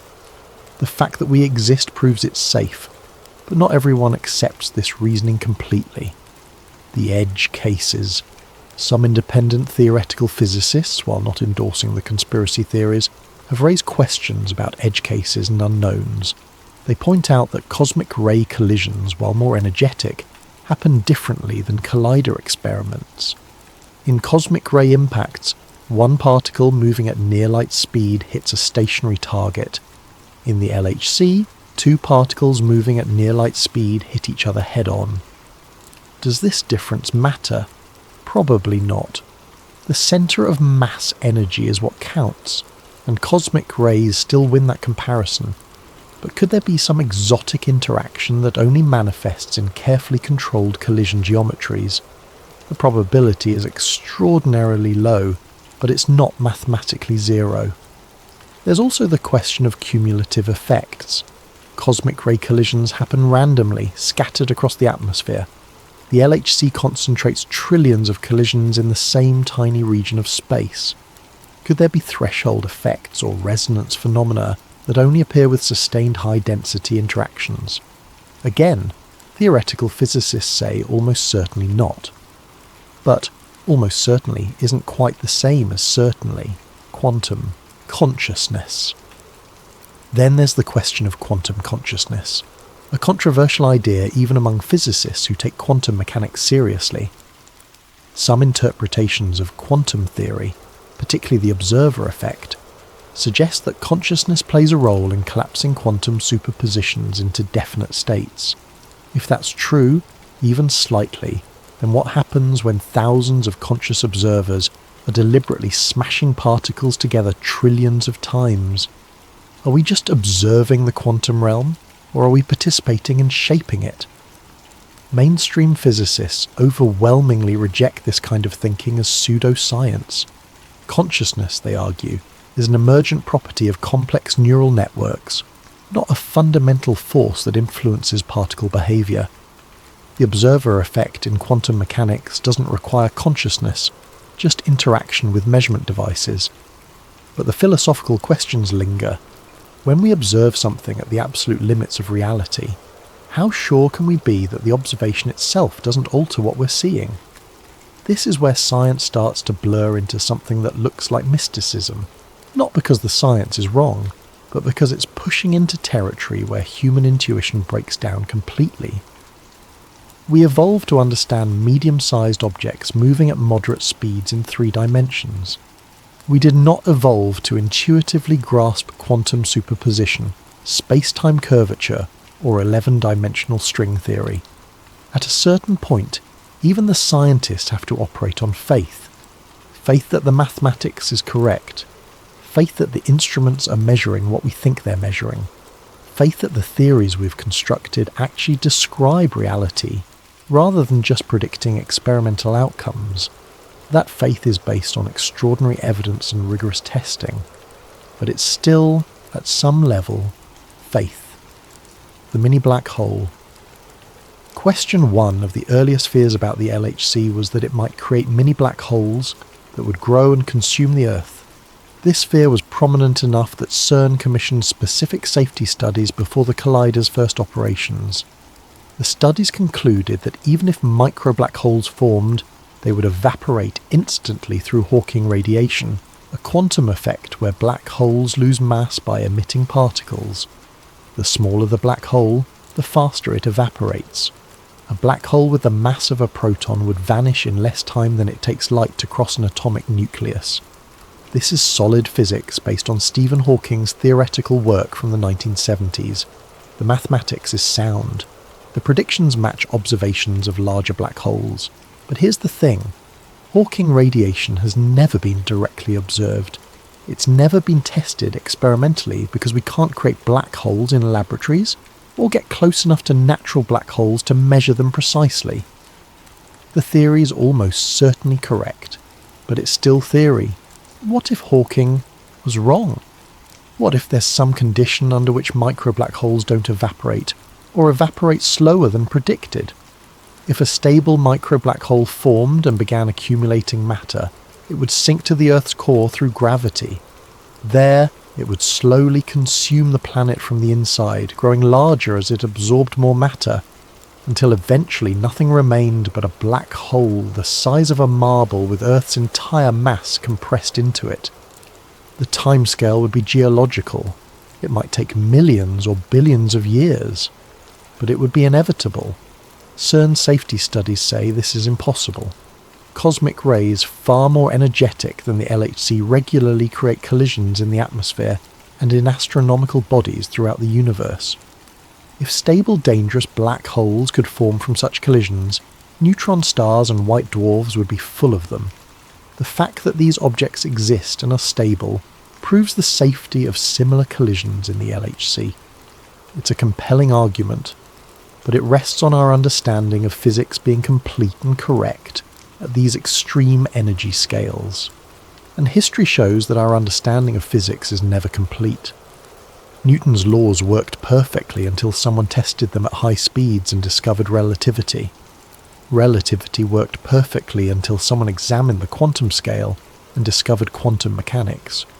What if there's another layer we haven't discovered yet? What if there are corrections to our theories that only matter at the precise conditions the LHC creates? The probability is infinitesimally small, but it's not zero, and we're betting the entire planet on being right. Act 7. The human element and the search for truth. To understand how the CERN conspiracy has persisted and grown, let's follow someone who tried to bridge the gap between believers and skeptics. Laura Hayes is a journalist, fictional for our purposes, but representative of many real reporters who've investigated this story. She spent 18 months documenting the CERN conspiracy community, interviewing everyone from CERN employees to online theorists, convinced reality was being rewritten with each collision. Her journey started simply enough. She wanted to understand why intelligent people believed something that mainstream science dismissed so completely. Were they all gullible, mentally unstable, or was there something deeper? Some legitimate concern being expressed through the metaphor of conspiracy? What she found surprised her. The CERN employees she interviewed were, almost universally, thoughtful and patient. They understood the public's fear. They got the particle physics as counterintuitive, and that the scale of the LHC is genuinely intimidating. Many had children of their own, and took safety concerns seriously. Not just as scientists, but as human beings who wanted to leave a livable world for the next generation. They invited her to visit the facility, showed her the control rooms and detector halls, explained the layers of redundancy built into every system. They answered her questions without condescension, even when those questions came directly from conspiracy forums and involved concepts they knew were impossible. One researcher, Elena Kovac, spent 3 hours walking Laura through the safety analysis process. She explained how they model every conceivable failure mode, how they test components beyond their design limits, how they incorporate lessons from decades of accelerator operations worldwide. "Do you ever worry?" Laura asked. "Even a little?" Elena paused before answering. "I worry about calibration errors in the data. I worry about missing something important because we weren't looking in the right energy range. I worry about funding being cut before we answer the questions we're trying to answer. But destroying the world? No. The physics doesn't allow it. Not in any scenario we can conceive of with our current understanding. But your current understanding could be wrong." "It could be," Elena admitted. "But if we're that fundamentally wrong about physics, the universe should have destroyed itself billions of years ago through natural processes. The fact that we're here, having this conversation, is evidence that reality is stable under these conditions." It was a good answer, but it didn't entirely address the fear. On the other side, Laura met the conspiracy theorists. They weren't the stereotypes she expected. Many were educated, articulate, and genuinely curious about science. They'd done their research, read CERN's papers, understood the basic physics. But they'd also seen patterns mainstream scientists dismissed. They'd experienced the Mandela effect personally, held vivid memories that contradicted documented reality. They'd noticed the timing of global events and technical anomalies that seemed too consistent to ignore. And they felt like they weren't being heard. Every time they raised concerns, scientists responded with variations of "you don't understand" or "trust us." Even when the scientists meant this kindly, it felt patronising. It felt like being told to sit down and stop asking questions. Michael Torres, a former software engineer who'd become deeply involved in conspiracy research, explained his journey to Laura over coffee in Geneva, within sight of CERN's campus. "I used to think conspiracy theorists were idiots," he said. "Then I experienced a Mandela effect that I couldn't explain away. The Fruit of the Loom logo. I learned what a cornucopia was specifically from that logo when I was 6 years old. My mother had to explain what the horn thing behind the fruit was. That's a formative memory, clear as day. But the logo never had a cornucopia. I know, I've checked every version. It's not there. It never was there. But I remember it. And not vaguely. Crystal clear, specific memory tied to a learning moment with my mother. So you think CERN changed reality? I think something changed. Maybe it's CERN, maybe it's something else. But when thousands of people share the exact same false memory, that's not random. That's a pattern that needs explanation, or a pushback. Psychologists explain it through confabulation, suggestion, and the unreliability of human memory. Sure, that explains some of it. But all of it, with that level of specificity, with perfect consistency across thousands of independent accounts. Michael shook his head. I spent 20 years writing code, debugging systems, looking for patterns in data. This isn't noise, this is signal. The visit Laura's final trip to CERN happened during a scheduled test run.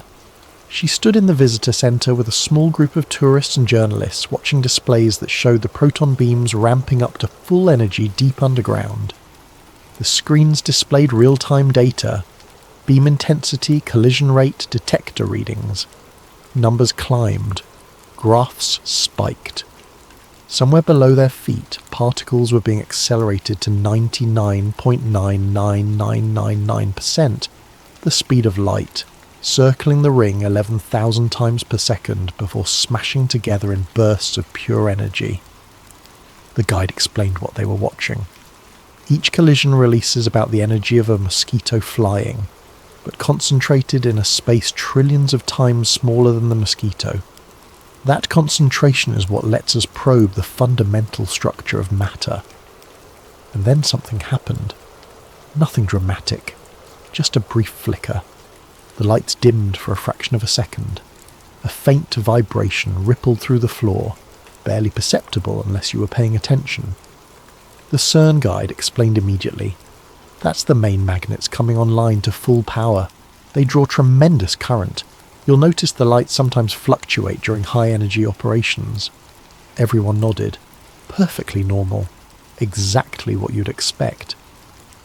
But Laura felt something she couldn't quite name. Standing there, knowing that beneath her feet reality was being torn apart and reconstructed trillions of times per second, she understood both sides completely. The science said it was safe. The science was almost certainly right, but almost isn't quite the same as absolutely. In her notes later, she wrote, "Maybe it's just physics, or maybe every time they press that button, the universe has to choose which version of itself keeps going, and maybe we're all sitting here trusting that it keeps choosing us." She never published her investigation, not because she found evidence of conspiracy, but because she realised the truth was more nuanced than either side wanted to admit. CERN wasn't hiding dark secrets or opening portals, but they were pushing the boundaries of known physics into realms where certainty becomes impossible. They were operating in the space between what we know and what we can never fully know, trusting that our mathematical models correctly describe reality, at scales we can't directly perceive, that trust is probably justified, but it's still trust. And for people who've experienced phenomena like the Mandela effect, who felt reality shift in ways they can't explain, trust in establishment science isn't enough. They need answers that science can't provide yet, maybe won't ever provide. Ending. Fact versus faith, truth versus mystery. The story of CERN and the Large Hadron Collider doesn't have a tidy ending because the story is still being written. As of right now, CERN is preparing for its next major phase, the High Luminosity Large Hadron Collider, scheduled to begin operations around 2030. This upgrade will increase the collision rate by a factor of 10, producing vastly more data and creating opportunities to discover physics beyond anything we currently understand. The specifications are staggering. The HLLHC will produce between 5 and 7 times more integrated luminosity over its operational lifetime. That's hundreds of millions of additional Higgs bosons, billions of top quarks, countless opportunities to find cracks in the standard model. The conspiracy communities are already preparing. Social media chatter claims this next phase will be the one that finally goes too far, that reality won't survive the increased intensity, that whatever thin barrier separates us from other dimensions or timelines will finally rupture completely. Some groups have started predicting specific dates when they believe the dimensional collapse will occur. These predictions follow the pattern of apocalyptic prophecies throughout history, specific, confident and inevitably wrong when the date passes without incident. But each failed prediction doesn't dampen the fear, it just pushes the timeline forward. Next year, next upgrade, next energy level.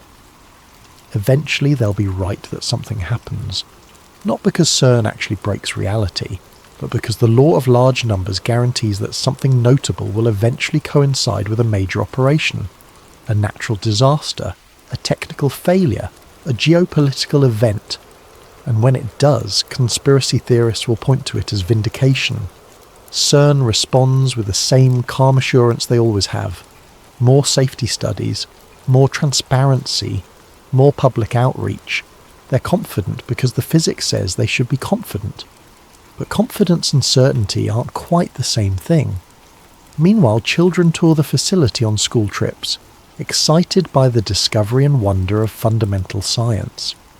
Young students dream of becoming physicists, of contributing to humanity's understanding of the cosmos. CERN represents the best of what we can achieve when we work together across borders towards shared knowledge.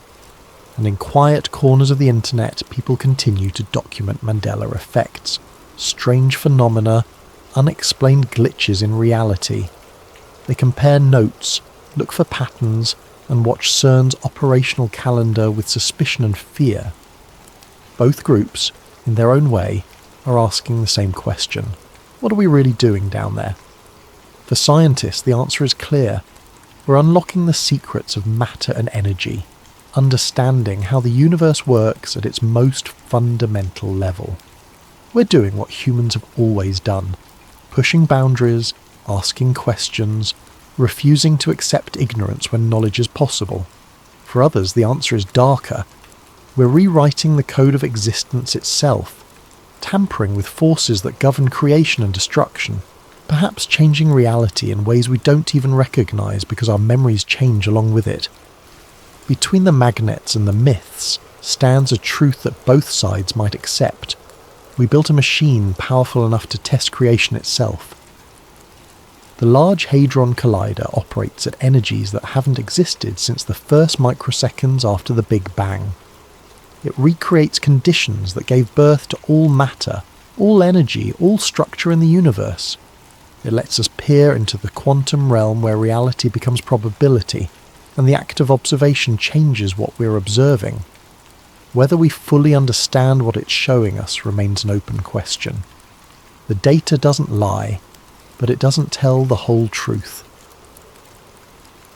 Either the data is real, the discoveries are real, the Higgs boson exists, the mathematics works, the predictions prove accurate time and again, But the universe is vast and strange and doesn't care about human understanding. We've explored only a tiny fraction of possible physics. We don't know what dark matter is, the substance that makes up 85% of all matter in the universe. We don't know what dark energy is, the force accelerating the universe's expansion. We don't know why the universe exists at all rather than nothing. We don't know if parallel universes are real, or if consciousness plays any role in quantum mechanics, or what happens to information that falls into a black hole. Every answer raises new questions. Every discovery reveals new mysteries. CERN operates in that space between knowledge and ignorance, pushing the boundary forward one collision at a time. And maybe that's okay. Maybe that's what we're supposed to do as a species, explore and question, and risk being wrong in pursuit of being less wrong tomorrow. Or maybe, just maybe, there are boundaries we shouldn't cross, forces we shouldn't touch, doors we shouldn't open even if we can. Standing on the surface above those 17 miles of circular tunnel, watching cows graze and families picnic, it's easy to forget what's happening below. The hum of the universe being taken apart and put back together again, over and over, trillions of times per second. Most days, it's just science. Remarkable, profound, world-changing science. But some days, late at night when the collider runs at full power and strange reports filter through social media, and you remember that we built a statue to a god of cosmic destruction at the entrance to a machine that recreates creation itself, you might find yourself wondering, are we discovering the universe, or are we changing it? The scientists say we're only discovering. The conspiracy theorists say we're changing everything. The truth is probably somewhere in the middle, in that uncomfortable space where certainty gives way to possibility. The mystery endures. All the CERN data referenced in this investigation is drawn from public reports published between 2008 and 2024. Independent review committees have examined the safety of the Large Hadron Collider extensively. No credible evidence supports claims of dimensional alteration, timeline manipulation, or reality modification. The Mandela effect is a real psychological phenomenon documented by cognitive researchers, but mainstream science attributes it to the well-understood unreliability of human memory, rather than timeline shifts. The strange incidents and anomalies reported around CERN operations have mundane explanations. Power fluctuations are normal for high-energy facilities. Electromagnetic readings can be affected by countless sources. Pattern recognition in human brains naturally finds correlations even in random data. But the mystery endures because at the end of the day we're still just barely evolved primates playing with forces that shape the cosmos. We're clever enough to build the machine, smart enough to make predictions about what will happen, but maybe not quite wise enough to know whether we should. The collider runs tonight, as it does most nights. Protons circle, magnets hum, particles collide, data accumulates.